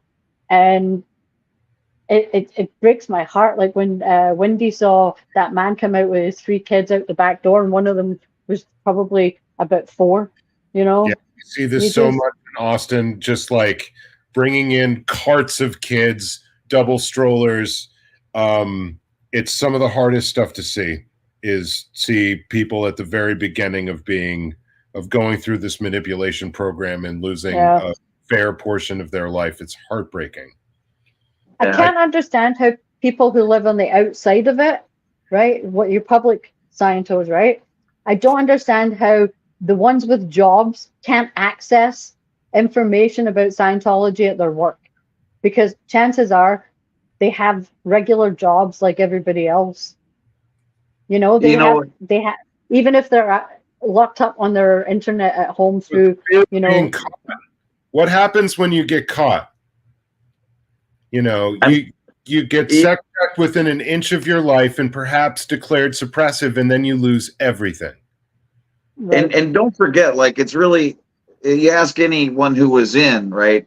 It's because it's so easy. We can just say the words like, you know, oh yeah. So then you go through you go to ethics, you know, go through conditions, and it's horrible doing that. Like I can't tell you. Just imagine already, right, if you will, that you're completely twisted, okay, especially as a child, but it could be an adult, and your buddy, you know, Selfless, wrote a KR on me, a knowledge report 3 months ago, but of course he didn't tell me because he knew I'm eventually going to find out anyway, but he did, and I understand afterwards, and I even understand he was trying not to hang, right? So, you know, and so he might have gave up some little whatever.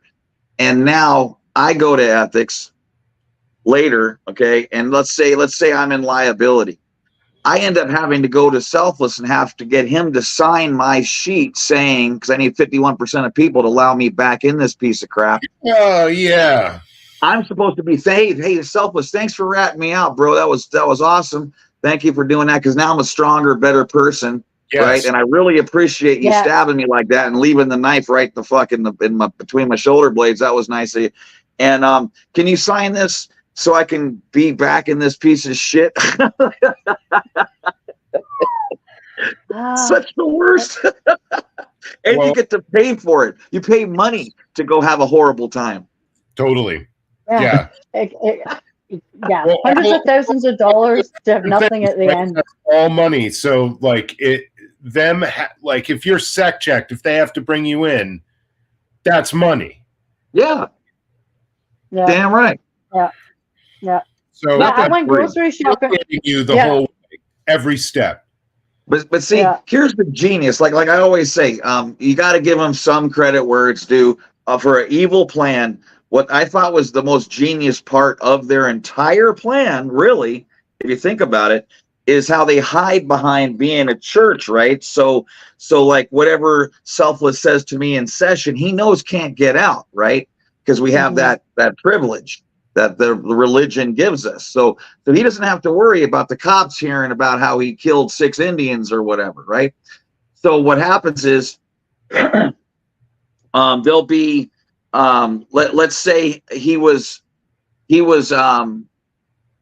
they're going to ask him, it's called flying your roots, but anyway, rudiments, but I don't want to get it complicated. So long story short, they're going to find out if what he told me was the whole story, if there's anything more to tell me about that story. Did he leave anything out? Did he add anything? Is it, is this it? Well, that's interrogation methodology. and so now they're going to have that info, and there's going to be a knowledge report that you did this and this and this. Now that's not safe. That's not covered under anything. Okay. So that's public knowledge basically in the church. So the ethics officer is going to bring Selfless down and say, hey, this, now he can actually say to Selfless, well, it used to just be me and the case supervisor, but now the ethics officer can say, Selfless, you killed the 6 Indians. That was some fucked up things that you did there. The way to make it okay is to make an enormous donation to the International Association of Scientologists. Oh, fuckers. Oh my God. And that's why you always will see huge donations made while people are going up the auditing side of the bridge. And I promise you, that's what the hell that was. Yeah. They didn't get some. That was the only reason they did it. Okay. And you're not protected. They could take that information to the street. Okay. So you want this to go away. The best thing to do is the greatest good for the greatest number, which is writing an enormous check to the IAS. And they do from time to time release some of this information to, well, A, bring that individual in line, and B, to demonstrate, oh yeah, no, we do this, by the way. Yeah. There are in fact real consequences. We will watch, we just burn this person. So yeah, and you're next. Yeah, it's awful, Eric, how they use the emotional blackmail of your family to keep you in line. If you do this, your family is gone. Especially my mom's I have no time for my mom anymore. Like, we've had her thing since my dad died. She's just, became who she always was, kind of thing. And I've written her off. Like, I have nothing to do with her for a very long time. But I understand family. My brother and my sister mean the world to me. And if somebody was to tell me, I'd probably stick the head in them and then, kick them in the nuts. But I couldn't live without them. I need to have them. So, yeah, I get it. They know they got you. Imagine, like, in my Translating Hot Garbage series, I basically lay it out there where anywhere from a year to 2 years, you could be trapped really well. But imagine when you're in there for 8, 9, 10, 15, 20 years, right? They know, man, they got you so good. Every last person that you do business with, every last person that you trust, every last person that would be there for you is gone tomorrow. Yep. That is a lot heavier pill than most people can swallow. And I know from myself, I would not do, I wanted to do unspeakable things, but I ended up doing nothing because I was not going to see my sister suffer. Right. For my action. Yep. The hell no. So, they had me. They they're not. They know they got you. They're not even worried about it. They got you. They got you coming, going, sideways, upside down.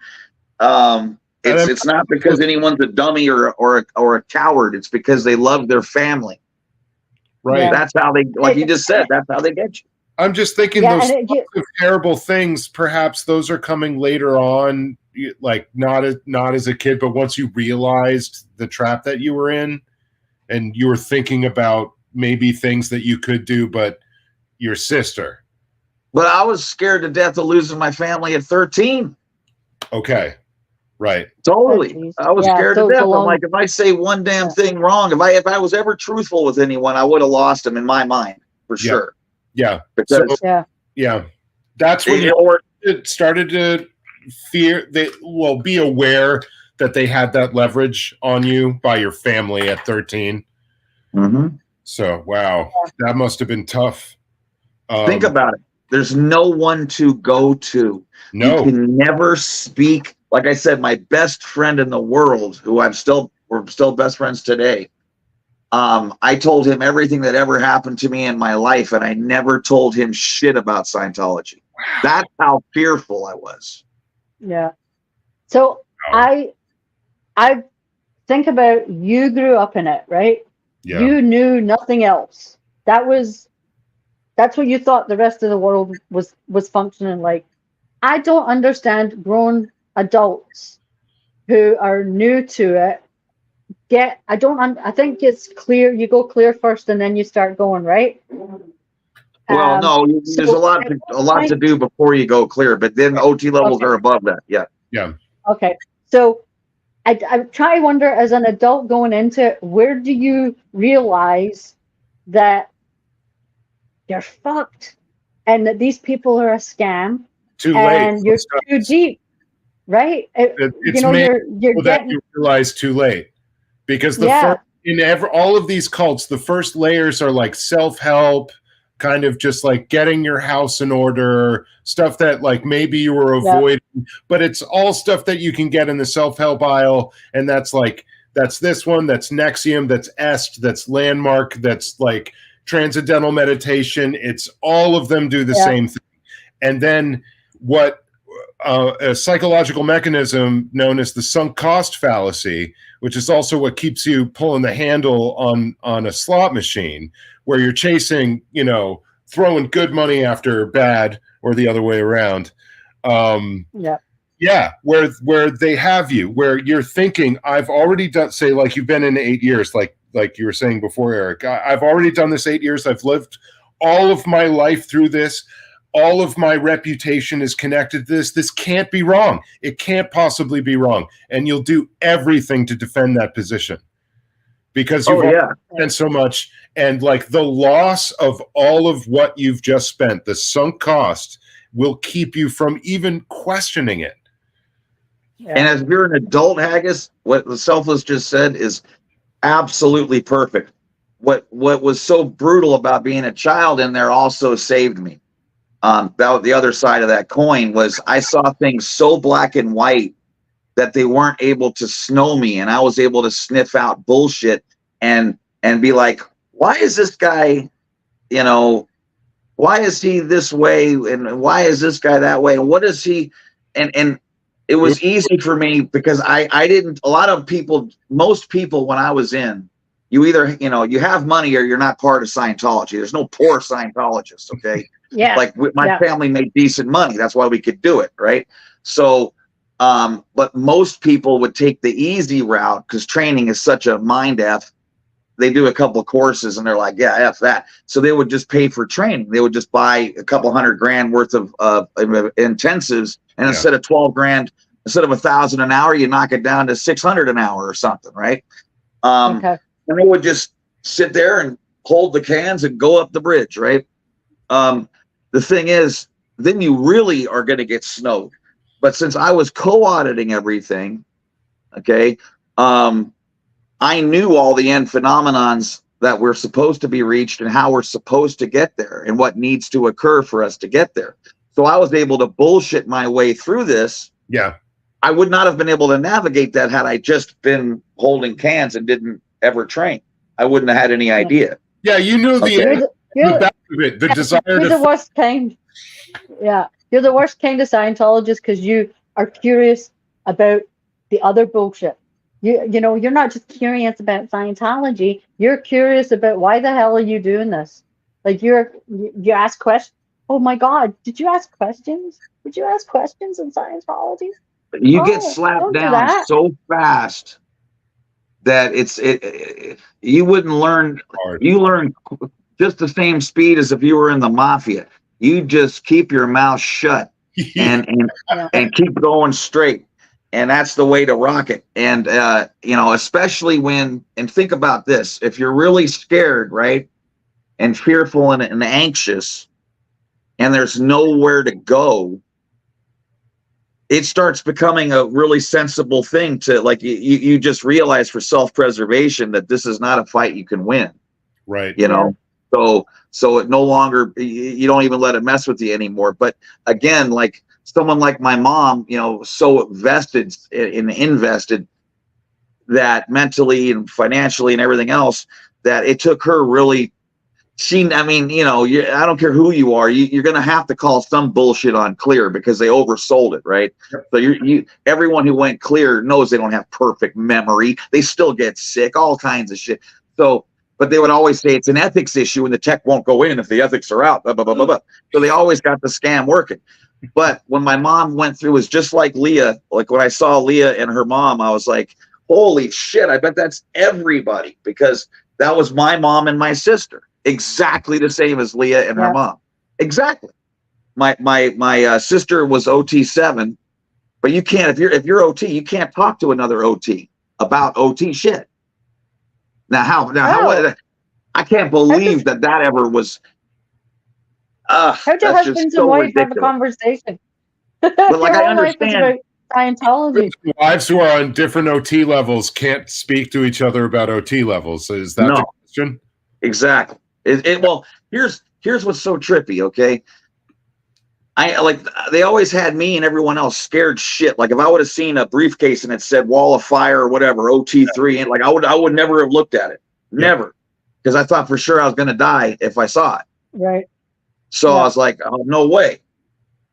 But like my sister already knew this was not going right. And then when my mom got through OT3, then of course anyone who gets through OT3, now you have to be 100% certain this is some bullshit. Yeah. Right. Just like Begay said it best. Jason Begay, my hero, he said, God, he's so cool. I love that man. And he goes, I thought it was some kind of test. Like if I believe this, then I can't possibly be OT3. That interview that Mark Bunker did with him, that was amazing. I think I've watched that so many times just to try and pick up on information that I might have skipped over. But he was just like, fucking give me it all. I'll do it all this weekend. Just give it now. You know, it was just like, and then he's like, this is a bunch of bullshit. I'm out of here. I had no idea. I'd been watching him as an actor on lots of stuff, and Chicago PD was one of my faves, and I hadn't a clue. And Chips, the movie Chips, I love that movie, and I've watched it a million times because it's so fucking funny. And yet that guy, you know, the bum checking, wanking guy in the toilet every 10 minutes, is a Scientologist. How can you have a role in a movie about being a wanky, you know, horny cop when you're not allowed to be a wanker in real life? Well, I can tell you from being on Lions at Celebrity Center for so long. Oh wow, yeah. It is a 100% different world. There wouldn't be one celebrity in Scientology if they had to take their classes at the American St. Hill organization. It would not happen. Yeah. But in CC, you know, it's almost like the rules don't really apply if you have a lot of money. No, generally they don't in the United States. Yeah. Peanut bar and jelly for you, Eric. Oh, you know what? On a whole nother level, because I don't know if everyone knows this, but Haggus is one of the greatest cooks ever, and she eats the best food on the planet every day. It's insane. I just want to show up at her door in a basket with butter and move in. And but just as just a little quick funny story, because I'm a good grill man, but in the kitchen I don't really like messing around. But so this was like when I'm about I think 25, and my girlfriend came over, and I had never cooked anything for her, and I wanted to make this awesome breakfast because she loved breakfast. And so I was like, okay, I'm gonna make this awesome breakfast. So I got these ham steaks, right? I never bought a ham steak, and I'm like, this is great with the bone in it, you know, and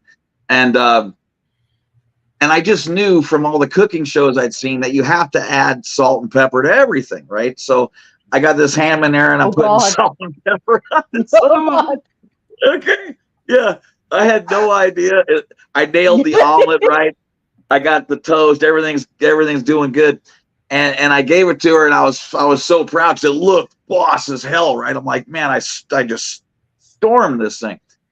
And she goes, "Foo!" Right? And that fucking ham flew out, and it would have hit me, but it missed. And she's like, "Oh my god!" And I'm like, "What the fuck? What the fuck?" I got like to leave a knife in there. Like, what? And she's like, "Oh, did you add salt to that?" And I'm like, just like, I think I had like a little salt, maybe a little garlic salt, some pepper. And she was just like, "Oh." She drank like a gallon of water. She was licking her arm. She's like, "Oh my," she's like, "Oh my god." So anyway, don't anyone out there listening, don't add salt to your ham steak. No. The desert of a mountain will precede that. Yeah. Oh, that's hilarious. Yeah, no, you had mentioned peanut butter and jam, so I went and got some. Yeah. I love it. Yes. Speak But anyway, and it will appear. Yeah. Little pointer for you, but yeah.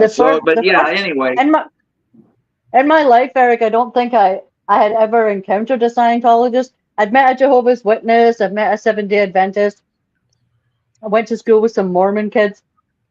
But the first time I actually got to sit and ask questions of somebody was Jeff from PTS for Life and Gabe from Escaping the Cultivars. Yeah, because they came down to Toronto and we got to hang out and have a great time. And Ramble Rumbles did an impression of Streets because there was a food delivery robot going around the restaurant, and she stopped it and she started doing a Streets thing, and the staff were like looking at her at first going, and we're all killing ourselves laughing because we know she's imitating Streets, yelling at this robot, telling it what to do. And then the staff she was just so funny that the staff ended up laughing. Not a clue why she was doing it, but it was perfection. But it was really nice to have a conversation, ask questions, and say, simple things like, what's the first thing you did when you realized you no longer were tied to this? Like, did you run around naked in your house? Did you go and grab a pint at the pub and talk to somebody? Did you read a book that was something that you weren't allowed to do? Did you go on the internet and Google Scientology? What was your first thing, Eric? Yeah, actually I did Google, and but not when I first got out. There wasn't any internet, but like I already had, like I said, some really bad feelings just because of everything I did, and I already knew there was tons of BS because I was attesting to nonsense. But one of the things that really screwed me up too was that when that Time magazine article came out, and it was Scientology on the front page, being a scam. Yeah. And the owner of the company I worked for was a Scientologist, and he gave me a bunch of money and said, go to all the stores. And that's what everyone was telling everyone to do, like on the phone, get everyone, go to any store where they sell Time magazine and buy them all. Okay. And then chuck them, and I'm just like, innocent places don't have to do this shit. Yeah. No. No, they don't. And sneaky. Phil's sister is part of the charitable side of Scientology. Him and his wife are out of it. His two kids are still in it, and his sister's an OT8 in Niagara Falls.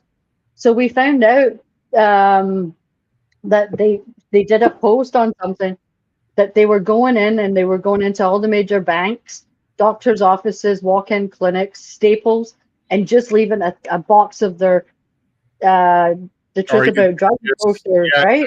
The personality test that you can mail in. Yeah. So I wrote to Staples. I wrote to all the PR media departments of all the banks. When I found out that they were trying to, they had been accepted as consultants for the United Nations, I wrote up an email and sent it to the the head of that area of United Nations. It's little things like that. Like, Yeah. I have a job, I have a dog. I can't get out every week, and Right. it's quite a wee trek away. So in the times that I can't do that, and I can't get out and poster because we're not allowed to poster in Canada. But Sandra's sending me stickers, so But so I try and do what I can, and Jeff and his wife put together a list, and they just caught me in a mood. Like, I just happened to be in a mood that day, and when they talked about it on their live and said they did this list, I sent them a message, said, "Send me that list," and I contacted everybody. And then a month later, I contacted them again, and I got a bunch of replies, and they took the shit down. We called police stations because they had them as a community support network. Right. And I picked up the phone and I talked to the head of their media, and I said, they're in court right now for human trafficking and child abuse charges against the head of Scientology. I said, and all you have to do is click on the link you have on your page, go to the address associated with it, and you will see that it's a Scientology office. That's all you need to do. You people need to vet your sources better. You're sticking shit on your website because somebody, what do you call it, when they kiss your arse in Scientology to make you think? What do they call that? Love bombing? No, not love bombing. When they put the thing out to the public to make it look like they're a good resource. I forget the word. I mean, they're safe pointing.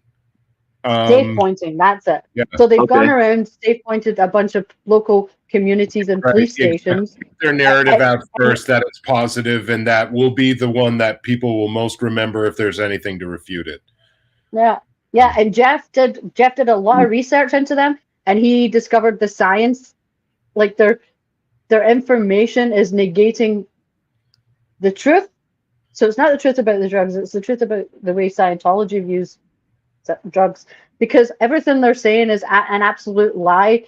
Science can prove that. So he did a whole thing on that too, which is great. I should put that on my community page. But yeah, it's just me, and I think Scooter, and I think Jeff's wife and somebody else we all did a little thing on all these police stations, and within a couple of days they were gone off of their websites. Nice. Well, they want to catch public outcry, and if you've made it uncomfortable for them, and this is exactly what Scientology tries to do, is infiltrate all of these pieces of public life with these front groups. And from business management to frickin' Narcanon, they're going to try to get in every little last aspect and filter you in somehow, and showing, and it also serves to normalize Scientology as something that can be acceptable.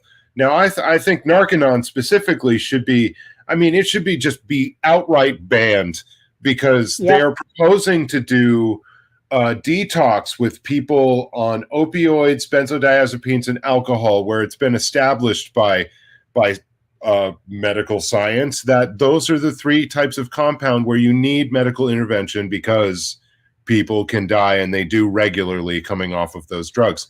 So in complete and direct contravention of all of those practices and known efforts in public health, they're risking people's lives, and we know people that they nearly killed. So you know where the reason why they're able to get people in is because of those front groups too. Like, I think since the internet, those front groups became a lot more important as far as getting new public. And what I mean by that is, it's easy to get someone to say, what do you think about drugging children, with mind-altering drugs at 8 years old because they fidget in their chair? Most people are going to go, yeah, that sounds a little much, you know?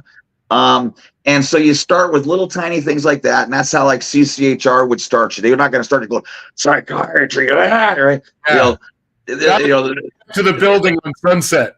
Yeah, they build it up, and like are you against drugs, Narcanon, and so they get you fighting with them, like in other words, you can sort of be beside them because you don't know it's Scientology. And then like Wise does such a great job, not only finding the people with money, but then you get them to say, okay, a couple of these really simple general principles that aren't even LRHs, but he just acted like they were. They were your business management shit, right? Yeah, and then it's like next thing you know, they sort of hit you with, well, yeah, it's LRH, but we're not here to push, and then you're naturally going to go, you know what, they're not that bad of a thing. I mean, they actually do want to help these kids. They want to get people off of drugs. They want to help this small business, all this kind of bullshit. But that's actually how they get the next Scientologist on lines. Yeah, because it's really difficult to do it the old way. That worked before the internet. But now just relying on a pinch test and that personality test, you can see if that was working, believe me, they would not close the test center. Right. Yes, that's true. Reason. Absolutely. Or have the small trickle of activity that they do have there. Yeah. Yeah. But also if they're right on your table, like if you're making money with them, I mean, that I think just like the human animal is going to relate positively with anything that's helping them do that. Yeah. Did you guys see? You could hit your kids. You could sleep with 10 hookers a night. Do nothing but blow. And if you gave enough donations to the IAS, I promise you a couple of little touch assists, and you'll be right back there in the chair. Everything's going to be fine. All right. Yeah, no, touch assisting with your lips. Did you guys see your checkbook? Did you guys see Jamie Raskin? I saw that SPTV posted it this morning. He was getting the Young Turks were interviewing him, and he brought up Scientology and how and he said, all the religions and cults are the same. And one way or another, he says, look at Scientology. All those people get sent to Tom Cruise's house to clean the toilet with toothbrushes. He said that. He said that. Jamie Raskin, favorite member of your Congress. It's Representative Jamie Raskin. Congress, Jamie Raskin. Yes. Led the second impeachment, Jamie Raskin. Fucking head of all of those committees, whereas since the Republicans are in power, he's there. But that is, I mean, in the top 5 of the House leadership, that's huge. Yep. And huge. I need to see this. SPTV posted it because he was at the DNC convention and they were interviewing people. And I just thought that was bloody marvelous. Because he named Tom Cruise. He said cleaning Tom Cruise's toilet with a toothbrush as punishment. A lawsuit from Tom Cruise. I think maybe the House might be ready for action if they're speaking so liberally against Scientology. I love it. It gave me great joy to see that. You guys remember when Tom Cruise used to sue everybody? The second you said he was looking cockeyed, he'd hit you with a $72 million suit.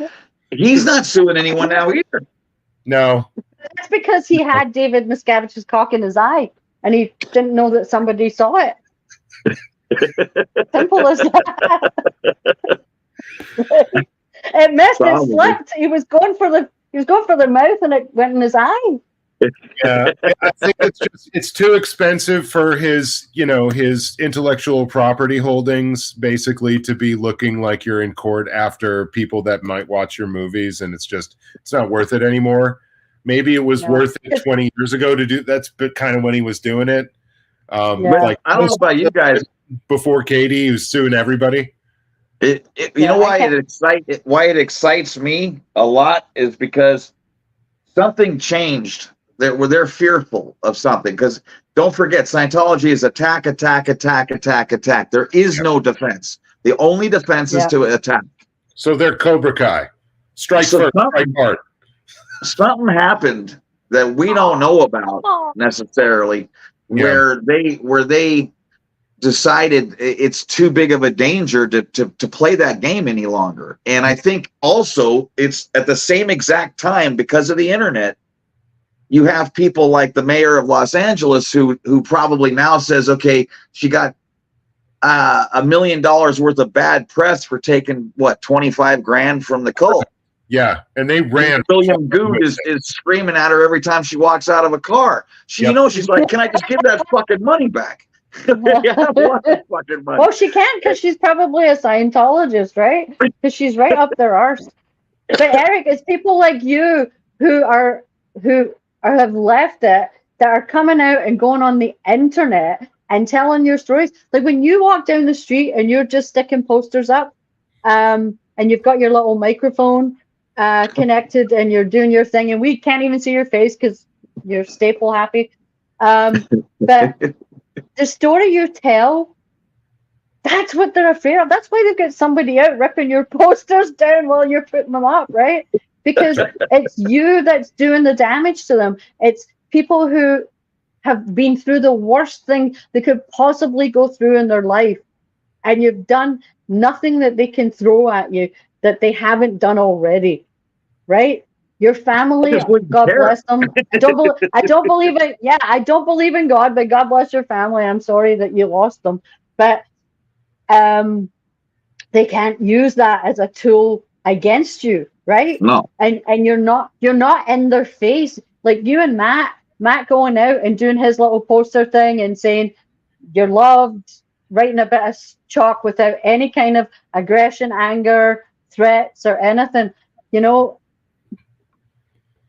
like you're their worst enemy because you're kind and you're not in their face. Whereas people like the rest of us, because we're allowed to here in Canada, we can yell in their face, and they're not a religious thing, and they can't use that to file PPAs against you and get you dragged away. You know, like we're lucky in that sense because we can still get out there and do the protesting, and like Leanne Ellie in Toronto, she's just like, I fucking hate them because she can't stand seeing and listening to. She loves Eric, and she can't stand when she hears how broken you are and the things they did to Serge. And we know that you're only two of all the ones that aren't even out there talking about it, right? And then there's Sterling and Mike Brown. When they, you know, I saw the documentary where Lara was talking to her dad on the phone, and then they showed pictures and stuff when she was in the room in her little ballet outfit, dancing and singing and all that stuff. But they were forced to do all that shit, right? It wasn't something they were doing for fun after they pulled the asbestos out of the roof, right? Well, I was in Wilcox this week, and in the rooms where they were stuffing these kids, 9 or 12, to a room that are, you know, rented out as hotel rooms now, and it is arresting. Saw where Liz and Laura lived across the hallway from each other, where Laura was born in that freaking place, and it's creeptastic. It definitely made me well up. And yeah, the kids in those situations, and still, I mean, they've modified the appearance of it, but the kids that are still working as staff in those orgs, which I've seen them in Austin, they have no choice. They have no choice. Yeah. They're connected by their family, by their parents, their security, their sustenance, their safety, their emotional support, their everything. And they're trained. You're trained that if someone would have came up to me and said, hey, you know, anything at all, like, can you tell us anything about it? No matter how much I wanted to, and I desperately did, I would have said, I'm super happy. This is the greatest place on earth. I'd rather be here than Disneyland. And I'd have a big smile. And you know, and that's why it's so effective, because you're never going to get anyone to, at least back then, to say anything, because you know you would lose. Yeah. So, and I wasn't smart enough at 13 to figure a way out. Not that there was one, but no, you know.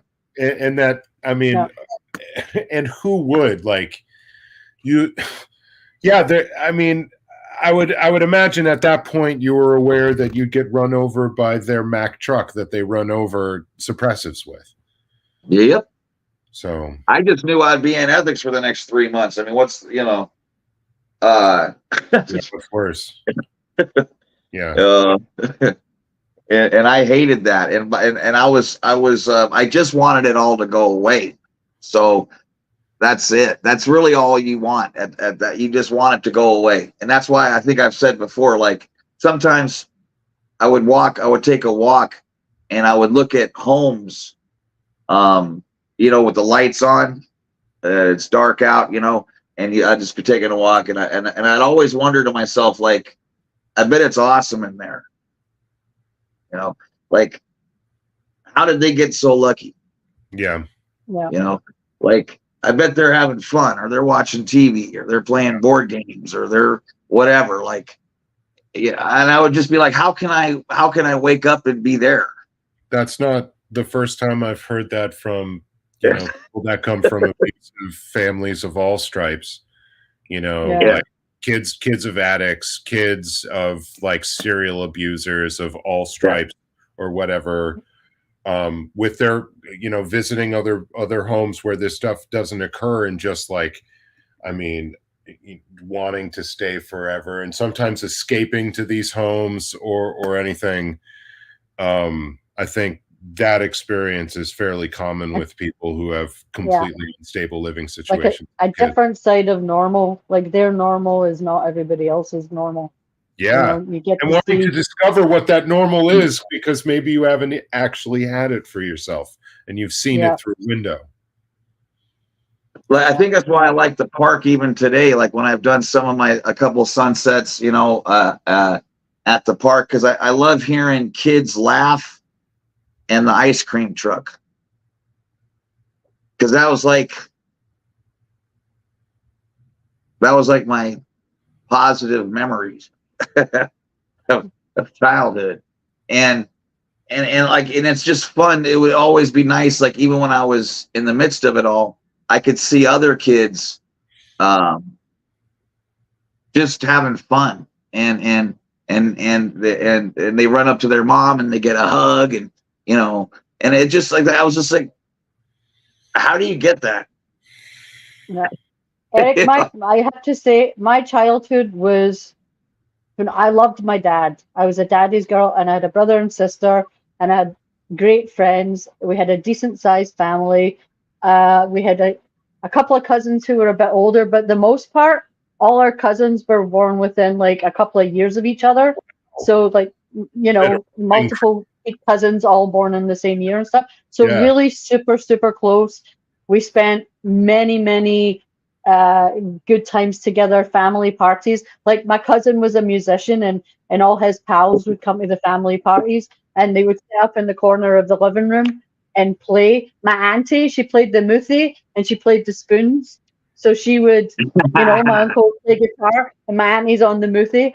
And then they were all phenomenal singers. Everybody, there was always singing at the parties.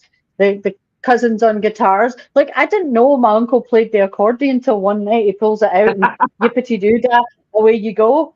And that was just, we had a great childhood. I learned to cook from my mom. I'd say, Mom, I want to learn to cook this. Get me something and let me cook it, kind of thing, right?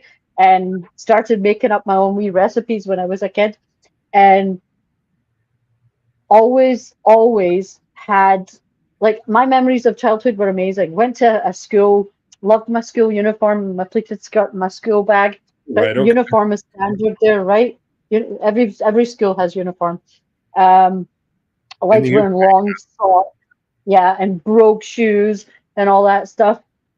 I have the most incredible memories of my childhood and then my teens, so we won't discuss that. But like you're saying, like you watching all these kids, and it breaks my heart to know that some of us out here are so incredibly lucky to have such incredible memories.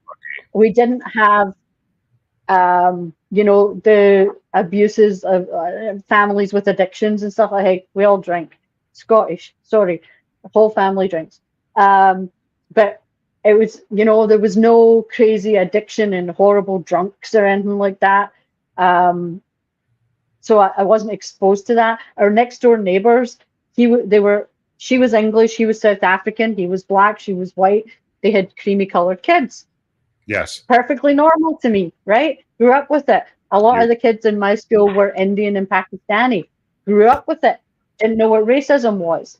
Right? So I was never exposed to it. My parents never taught me anything bad about that kind of thing. All fully accepting it. So I'm kind of like, you know, I'm really friggin' lucky that I had such a great upbringing, because I think it made me who I am today, because I don't like bullies. I fucking hate religion. Sorry, anybody in the chat that's Catholic or whatever. I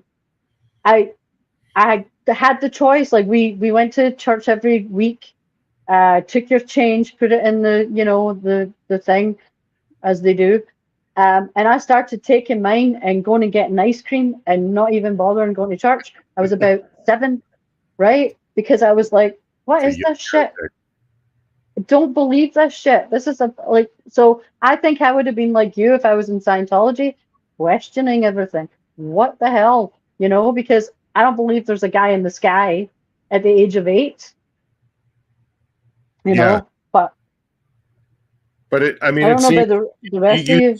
Privileged for some good that you can still at least, you know, so many people would be oblivious to the pain that exists in some kind of organization like Scientology if they hadn't had that like direct experience to be able to empathize with. I know a number of people in this community, a number of Neverins have their own significant traumas that are a lot of what people are saying clued them into this, because they could see this pain in themselves and what caused it, and that the things that exist in Scientology that destroy people are kind of universal, that they exist kind of everywhere, and Scientology is a microcosm and a distillation of some of the worst bits of how you can kind of manipulate a human being into forking over. Oh God, yeah.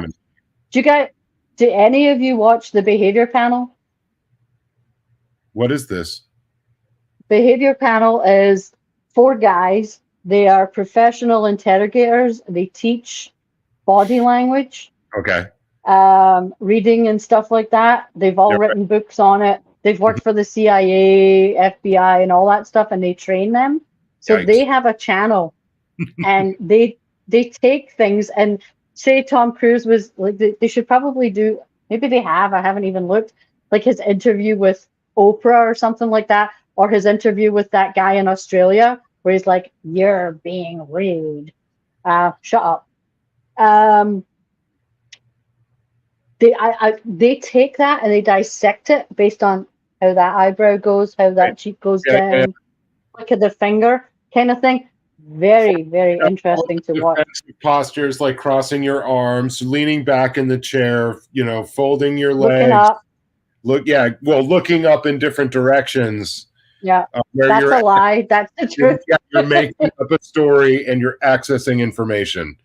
Is generally what it is. I mean, you can get it wrong, but those are interesting concepts. Yeah, I would love to see them. Even is it Ted Koppel, where he interviewed Wee Davy. Savage was seen on television. Yeah. That one, the only time that he's ever done an interview, and they probably took him home, slapped him about the chops, and said, "Don't you ever fucking go on telly again." I don't think somebody should around. He probably everybody that prepared him for that blamed everybody else. I'm just guessing. Yeah, you know what? You're probably right. Yeah, because that was horrendous, and somebody should body language read him during that. Yeah, I'd love to see them do that. You know, take a complete corrupt narcissistic liar. Because the rage in his eyes over and over again towards Ted Koppel is unlike any other interviewee that I've seen, you know, on a network news broadcast. They're going like this. Yeah, he wanted to punch him in the face, and he knew he couldn't because it would just make him look like a bigger arse than he actually is. That's what that was. But yeah, it was. That was the most It was uncomfortable really, really insane. I've ever seen Miscavige by leaps and bounds. But where he was the most uncomfortable to me was when Ted said, Ted goes, "I'll take me for instance. Yes. I've done okay in my career. I got a good wife. I got a good family. I'm feeling pretty good about stuff. Like, how would you help me?" Yes. And if he wanted to hit him over the head with an iron pan, because that's how he would. Perfect one. That's how he would normally answer. But it's exactly what the old pitch was. That's what LRH was saying in the 50s and 60s. We're going to take that successful man and we're going to make him better. We're not going to broken person, or you're going to take the invalid, or he'd use a bunch of outmoded terms for people with disabilities, but we're going to take the active, that person that's successful, and we're going to make it. Doesn't that man, doesn't he deserve a little relief? Doesn't he deserve to be moved up? So yeah, don't ever use it's like Ted don't Koppel, ever use that old pitch, like, hey, I'm this guy that's successful, he should be able to win. Right there, that he served him up a softball that he was unwilling to hit, to me. Yeah. And I'm going to tell you something selfless. Don't ever use that voice in bed. Gross. No thanks. Oh my god. Yeah, I'll put on some amber teeth and wear a big coat shirt. Yeah. Stick a bit of baloney on the front of your skull. Did you guys see that where you throw it's going around YouTube that if a kid is crying, you chuck a piece of American cheese on his head and he stops crying? I thought that was just some BS, and then I actually saw it and it was working. No. I'm like, what the? Oh, the kid just stops and then eats the cheese. TR cheese. Yeah. Yeah, there was one little kid that was in a high chair, and I guess the way the parent thing, and it kind of caught him right there, and the kid was just like, okay. Wow. Because what do you do? It's like my nephew, when he was about 2.5, was sitting on my brother's lap, and he wanted, the horsey thing where you sit on their foot and make them bounce you. Yep. So he was doing that, and my brother's like, I just finished work, buddy. I'm really tired. Can you get off my foot? And he's like, no, I want to. And he said, I'm really sorry. Like, later, I just want to relax. And he got up and he goes, wah! And then as he's walking away, he looks over at me and goes, yep. Yeah, we shit. Kids. I mean, I won't. Nieces and nephews have seen exactly the same thing run on their parents, where they're giving them the highest holy hell, and as soon as they're like, stop. Yes, I've done it now. Yeah. Yeah, no, well, I'm sorry, Eric. I'm going to take we're running 2 hours 15 just so you know. We've done our best ever. Shit. It's funny as hell because we made every time Selfless and I talk about getting it back, it goes longer, which is really funny. So this might just be a 3-hour show for all we know, but I was trying to make it an hour only because I think we asked so much of our audience already, and I don't want to ask more than I am already. So that was the point, but what can you do? We're newbies at this stuff, so we don't have any producer. Well, people can use it as they will, I guess. And this show just ended up being this entertaining. I've had a wonderful. I loved it. I loved every minute of it. I was shaking myself. 15. Honestly, because Eric had asked me to come on this before. And I couldn't because I had a client that day and I couldn't go and do this. And then when I got the message the other day and I was like, I don't have an excuse because I'm the type of person who I could write a perfectly good project or something in school. Always did well in essays and things like that. Good at art, good at music, all that shit. Put me in front of people and make me talk. Like, I remember in grade 13 chemistry, physics, chemistry, I had to do a presentation about the ribosome. Yeah. And I think you're supposed to make it last like 3 minutes or something. Yeah. I was done in about a minute and a half because I just went because I hate talking. But I guess because there's nobody actually in front of me. And having a wee chat with Selfless and Pearl beforehand, just went. Right. Well, public speaking's a top 5 fear. You're not alone. A lot of people absolutely hate it. They'd rather one of the other ones, and that's like moving, like loss of a loved one, your own death. I like food too much to want that. No, somebody else can die. Yeah, no. Right. There's a lamb chop in the kitchen waiting for me. Yeah. No. Me too. Well, I appreciate you being on here. Is there anything else you want to say to everybody? Me, I'm going to say this. Pearl Snappy, Streets, DOA, Rika, Jeff, PTS for life. They got me out. Yeah. They got me out. And because I started like on Pearl's chat, found Eric started doing his thing. And it was Natalie.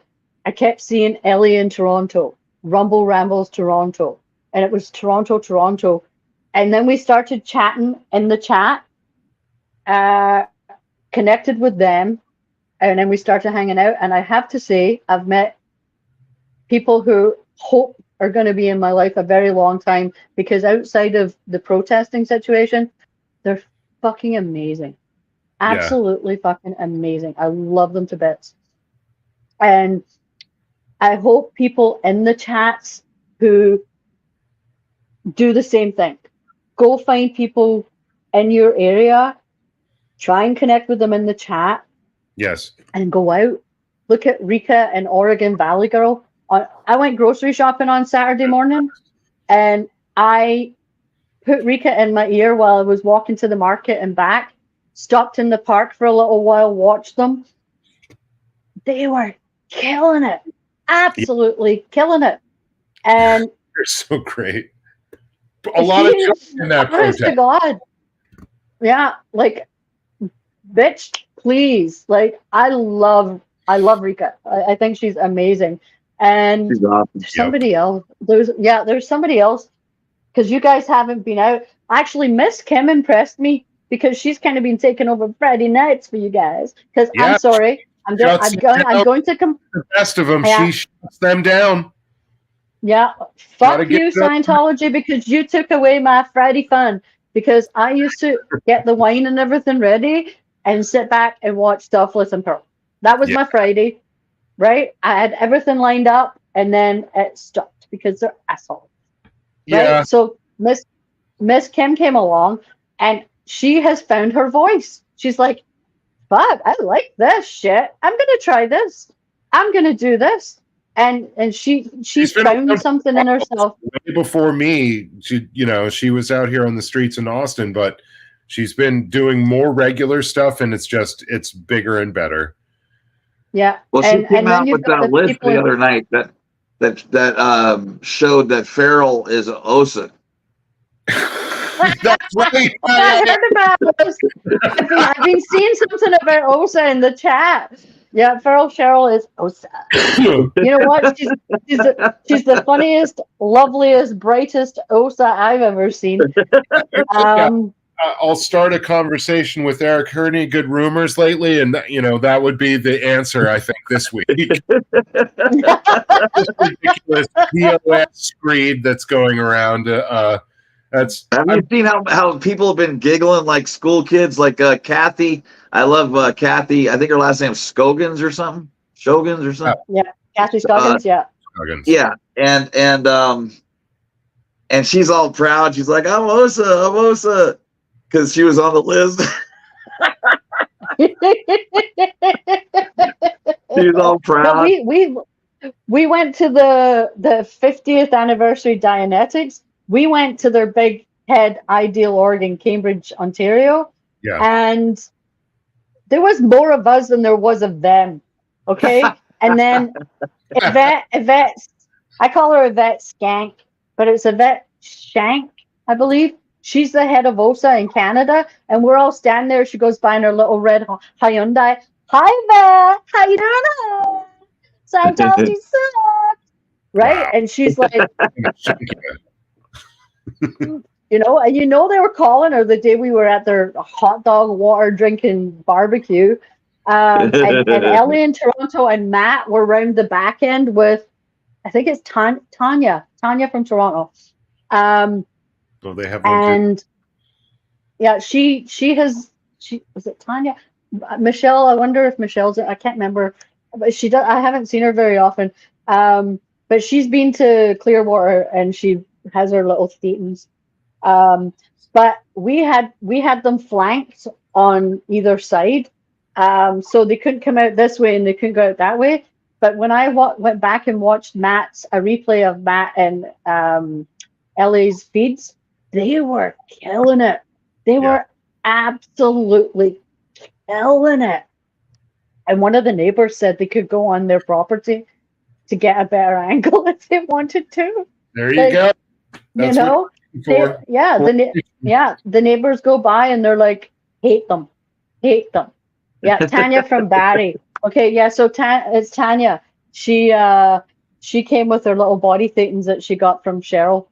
So it felt a little Cheryl there. That was great. There was a little feral Cheryl with us. But yeah, Eric, go back to your question. I haven't forgotten.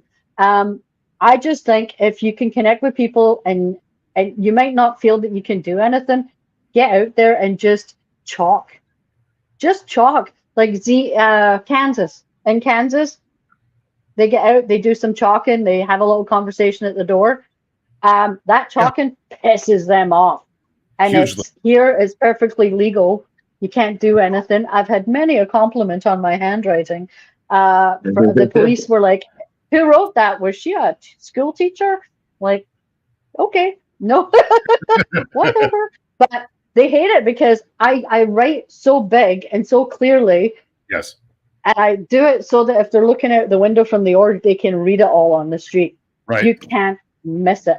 And like I said, Michelle and I, we wrapped around the entire building and said all kinds of lovely things like, Scientology destroys family, abuses kids. My banner said on one side, Scientology abuses children. And the other side said that they believe that they're adults in small bodies, right? You do not want the public seeing that. No, they don't. Right? Especially in a residential community. That is something they don't want. So go get yourself some dollar shop paint sticks, a couple of poles, and a white shower curtain, and make yourself a banner and silently stand outside where they can't do a fucking thing about you. Yep. I like it. Absolutely. Not everybody has the powerful voice of a Danny or a Peril or a DOA. Not everybody has that. I have to tell you, there's DOA is extra level. I don't know how he does it because I think I would break at a certain point. There's so much intensity when he gets going. I'm just like, I couldn't. Like, I know I couldn't. I can do a Peril Snappy though. I can do that. Everybody has their own mode. maybe not as good as she is. Maybe not as quick-witted, but my God, I try. And so does Michelle. Michelle Rumble Rambles. She is killer. You would love her because she's a musician, and a damn good one. But yeah, they get out there, they do it. Leanne does it with all her heart, all her soul. That woman is so friggin' caring and so friggin' loving. Like, she just makes you want to be there and help, you know. And she's determined. She wants to get somebody out. You know, she really. I think that would just make her life if she could get somebody out of there. And all it takes is, you know, just get there. How much is chalk? $3? A shower curtain at a dollar store? You know, it's just that works. That's the hard part, getting out of the house and taking that first step, whatever it is. And I know a lot of people are afraid, but if there's less people afraid of them, they have no power. You don't show fear, they have no power. Pretty much. That's the main thing they use against people inside and out. So yeah. And if you get the word out, like the simple things, as I said, all I did was my letters that I sent out to people. It's a copy of, you know, the website from the French government saying they're not a good organization, right? Excellent. And we don't want them near the Olympics. The lawsuit in LA about all the human trafficking and child abuse, right? There's actually a link on the lawyer's website that explains what the lawsuit's about. And just simple things like the autopsy. Do you know the autopsy for what's it? McPherson? Oh gosh, Lisa McPherson. Her autopsy is on the internet. Yeah. You can find it. Sure. Like, you see the actual pictures and the results, right? Oh yeah. So, you know, just mentioned about that. Got a couple of articles on her and the other poor woman that died at their hand, and then the other kid who's murdered his mother because he had a mental collapse. Yes. And he ended up going home and killing his mom. Just show that kind of information, and they don't want, like, they lose their shit, you know? Well, that's exactly what it's the light that is the best sanitizer for any of these cults where there is darkness. And I think you're absolutely right. And I very much appreciate your efforts, and especially how you're tying it together with kind of, I don't know, all sorts of different styles of protest as well. Which I think we get too distracted over, you know, style and tone. As long as people are doing the work and they're confronting Scientology, I'm happy. So as I said, that's why I love Matt and Eric doing the thing that they do. David Mismanaged. I remember he had been at Blue and he had been hanging out with Chi, and they'd been chit-chatting and stuff like that. And then he said, "Oh, I'm gonna head." And then he walked by that bridge where everybody's got their banners, and he goes, "This is where they should be protesting, and they should have a banner." And somebody paid attention to what he said, and they went and got a banner. And is that right? And were you there? Yeah, it was David. It was David Mismanaged actually said it in his chat. He said this would be an excellent place for a banner. Just hold it over the highway. Weren't wrong. And somebody must have watched that stream, and you guys all got out there, and we already looked into it. We're not allowed to do that. But we can hold one on the street. Nobody says we can't do that, right? And it was as big as the one you had, and it was made of fucking shower curtain. Nice. Well, I hope everyone, when the weather cools down, I hope that gets everyone going again, because it's the only reason. Like I said, I can't handle this 95, 100 BS. I can't do it. So I gotta wait till it's in the 80s. You need that Pearl Snappy hydration pack. You know how Pearl's got the hydration pack? Probably has wine in it. It is water. It's ice water. It's too much for me.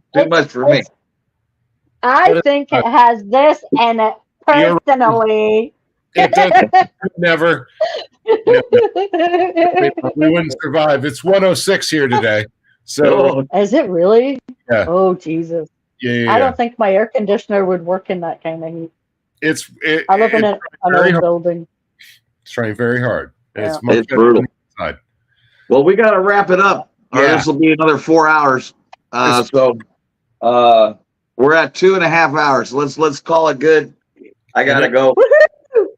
My big fat arms. And It was a joy. It was a pleasure. Thank you very much for inviting me along. Oh, of course. I hope I didn't talk shite too much that the chat went fuck off, I'm leaving. No. And your final words really poignant. Really, seriously wrapping it up and indicating so many individuals who are so different in style. I just I hope that this whole thing falls together again very soon. It looks like they're all the beginning signs of it happening. Listen. So I very much hope that this list of OSA was just like this last desperate attempt to keep us divided. Yeah.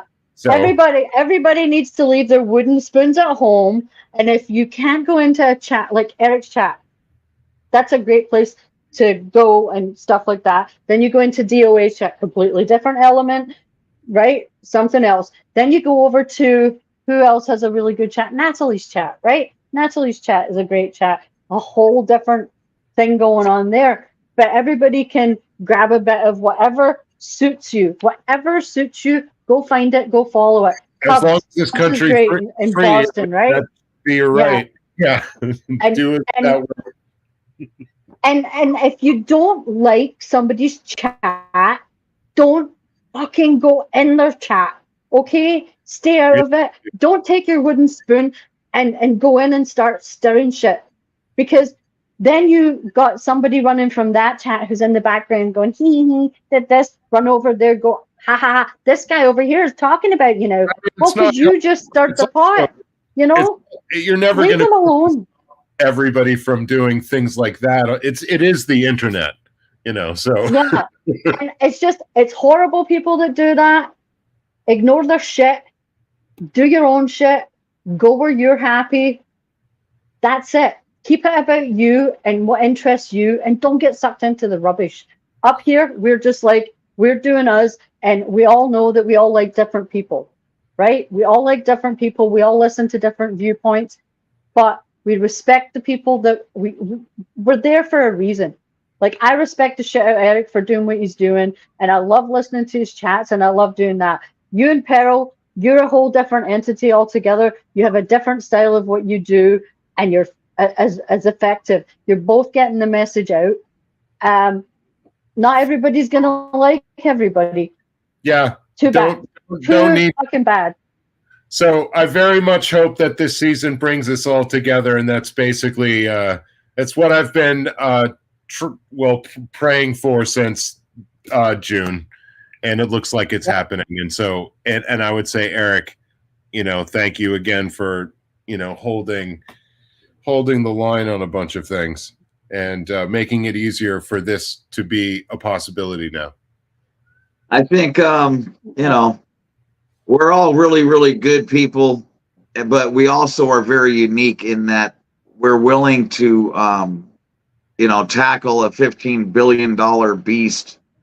And that already puts us in a really amazing category. And the fact that, you know, we're not intimidated, you know, we're just motivated, and we all have good hearts and want to do good things for people. Yep. And 100.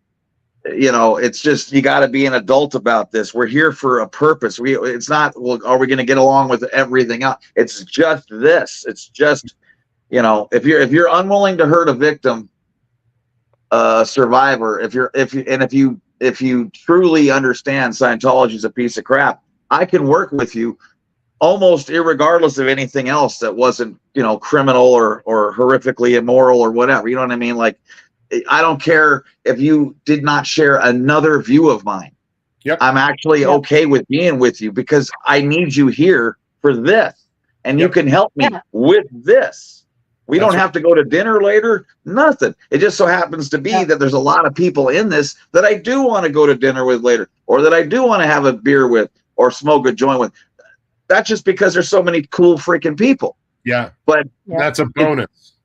But I also, like I've said this a million times, Haggus knows this in my room, it's totally okay that you like me now, and then 6 months from now you're like, oh, that Eric, he used to be cool, he's sort of a douche, you know. And then you know what, and then 6 months after that, you know what, he's an okay guy, he came around, you know. That's what's going to happen.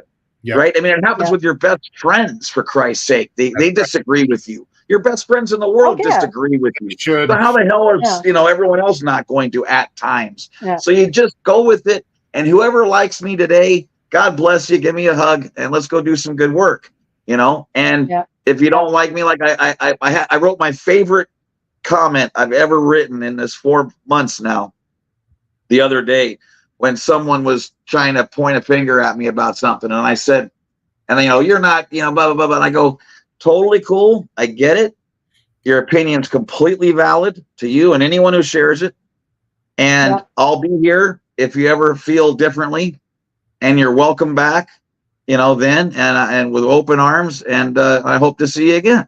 But if not, you know, I get it, and it's all good. In other words, what the everyone can't like you all the time. It's okay. No. Yes. Do you think anybody would get on in life if you absorbed everything that everybody ever said about you? You'd never get anywhere, right? You'd be staying at home, sitting on the couch, never leaving the house, right? Yeah. So just like war off a friggin' duck's back. I think that's one of the things growing up in an open family where you could talk, right? You could talk about anything except make fun of my dad about being gay. Didn't like that. Oh, Dad, fuck off. But we're fortunate that we can actually not listen and just turn it off at the end of the day. But before we go, I have to say one thing. Fat Grammy and Audit LA. Queens. Oh, man. I can't come on a live chat that I've never been on this kind of thing before in my life and not mention Fat Grammy and Audit LA. They're taking absolute queens. Sure. Absolutely. All of the legwork, all of the bravery. Absolutely killing it. And for all you people who think that you can't get out and do something about it, these two women are doing something about it, and they're in wheelchairs. Their mobility is restricted, and they're out there doing more than most of us. That's right. So there you go. Thank you for that.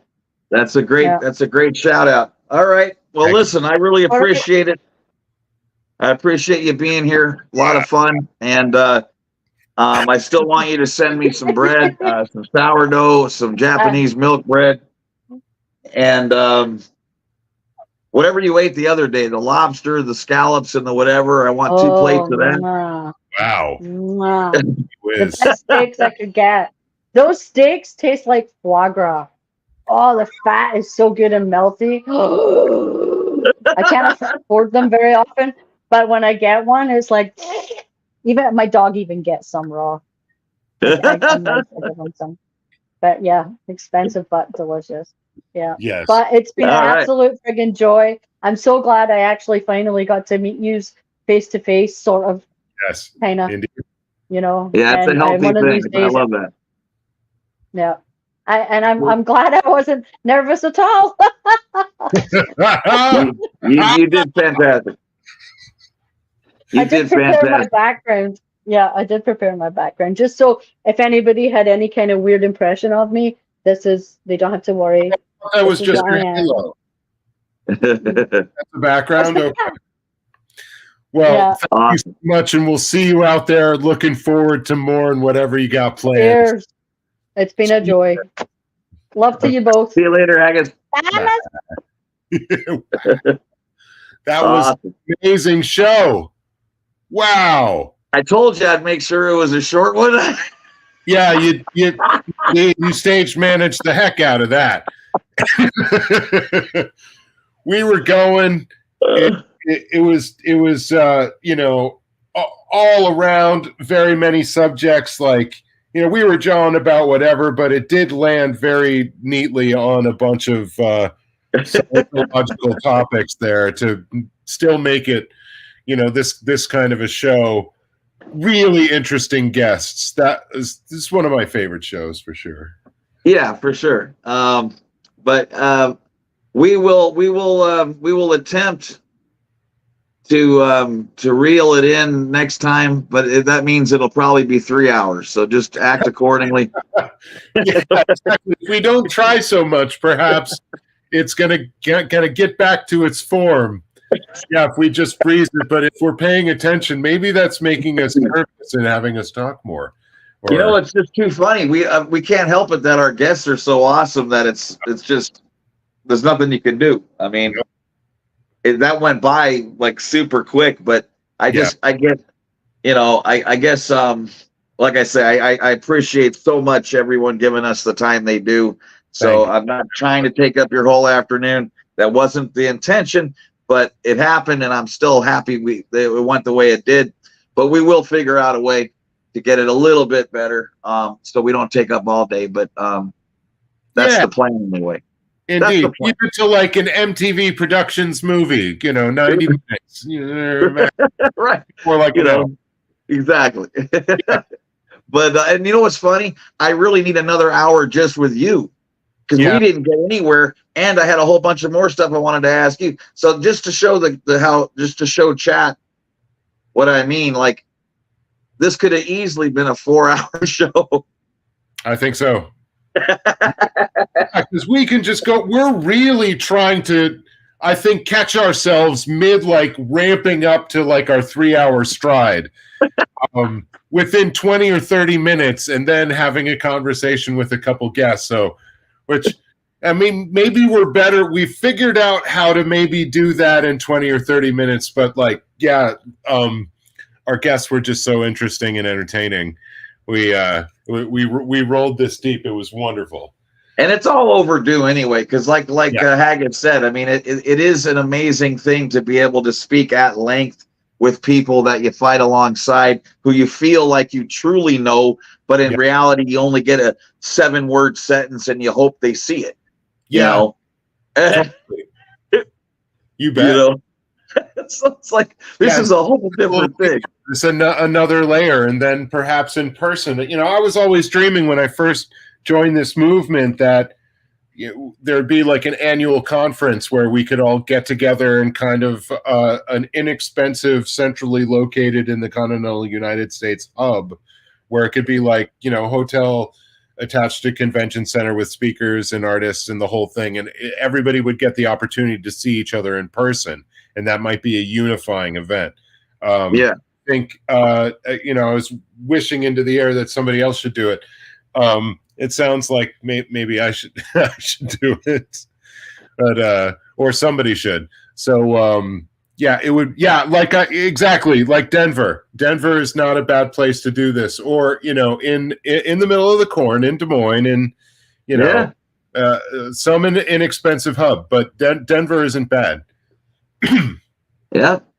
I mean, it's also nice to speak. Like, I had Marilyn on with me yesterday, and it was we just had fun just talking about everything but Scientology, and I just interviewed her asking a bunch of crazy questions, and we just had a laugh riot for 45 minutes. That was incredibly fulfilling and fun, because you don't get a chance to do that. You don't get a chance to see, a lot of people don't get a chance to see us in that kind of environment either, you know, because we're different people than what people see. Yep. You know what I mean? We're not always protesting. We're not always heat stroked. We're not always triggered. You know what I mean? There's other sides to us that are pleasant and that people don't always get to see. Well, so it's really fun, you know. For that, yeah, indeed. Like humanizes both of you rather than this. I don't know. You have to kind of strike a bit of a pose. You know, I don't think all of our natural personalities, as you're saying, is protest oriented, and we've had to kind of put something on to do that. So, yeah, I think that's valuable. It's good. It's good that you're doing this kind of more person to person outside of the context of protest talk, especially like Maryland. Yeah, that was just really cool, and I think it just shows, you know, that we are the same as the people watching us. You know, it's just that we seem like we're a little bit extra manic or motivated or out of our minds because of what it is we're doing and who we're doing it against and what it takes out of you. I think no one realizes just what a toll it is. And my appreciation for every second I see Rika busting her ass, or you or anyone else, I know exactly where you're coming from after, using 25,000 staples in 3 weeks, so, I get it. And 3 boxes of chalk and all that shit. So I have a lot of appreciation, and I understand why we get the way we do. And it's just to make it sort of fair. It's nice to see, or allow people to see all of us in a way where we're more like you would see us if we were your buddy and we weren't protesting at that moment. You know what I mean? So absolutely. There's other sides to us that are very palatable, that no one gets to see. Well, more universally appealing than, protest isn't for everybody. Sometimes a lot of people see a protester and they're like, what's wrong with that person? They can't ever see themselves in that place. And why would they, especially if they're afraid of public speaking, why would anybody go so far as to expose themselves this much totally. Resist the state or anything? Wow. Yeah.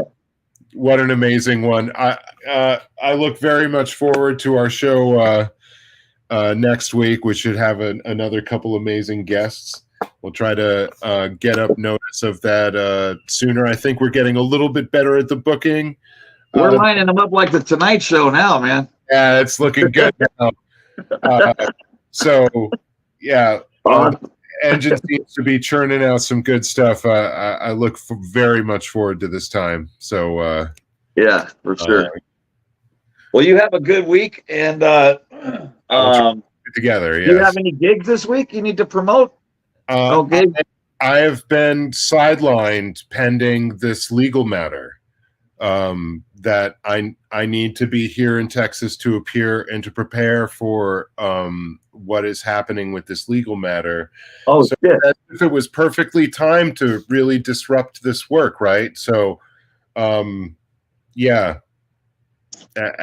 if allegedly for entertainment purposes only. I have no idea, but I'm trying. No gig this week.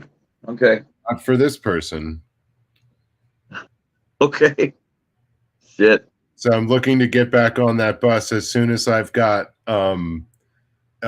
any of this cleared up as far as the schedule. So first things first, man. You got to take care of you, man.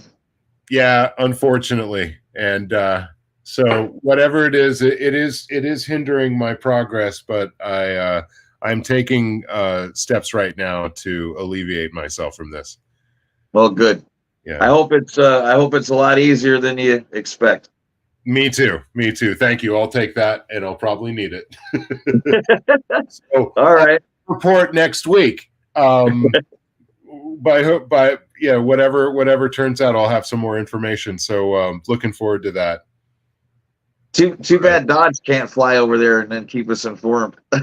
Well, once kind of the preliminaries are out of the way, there's going to be more information forthcoming that's going to be in the public record.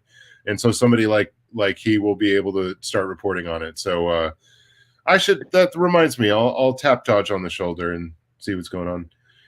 Awesome. Yeah. Well, all right, dude. That was a fantastic show. I literally could do this for 6 hours, but then I think we'd be down to like 0 viewers. Yeah. So, this almost approached like Dr. Zhivago. It's almost 3 hours. But until next time, man. Just have a wonderful time. Freaking looking forward to whatever you have cooked up next for all of us. It sounds like you have some wonderful plans. That booth sounds amazing, man. I think it's going to be neat. I think it's going to be fun. All right. All right, my brother. I will talk to you soon. Thursday at 2. Thank you so much for being here, everybody. We appreciate you, and we will see you next week. Later on, everybody. Bye-bye. Later. All right, see if I can do it. Aya!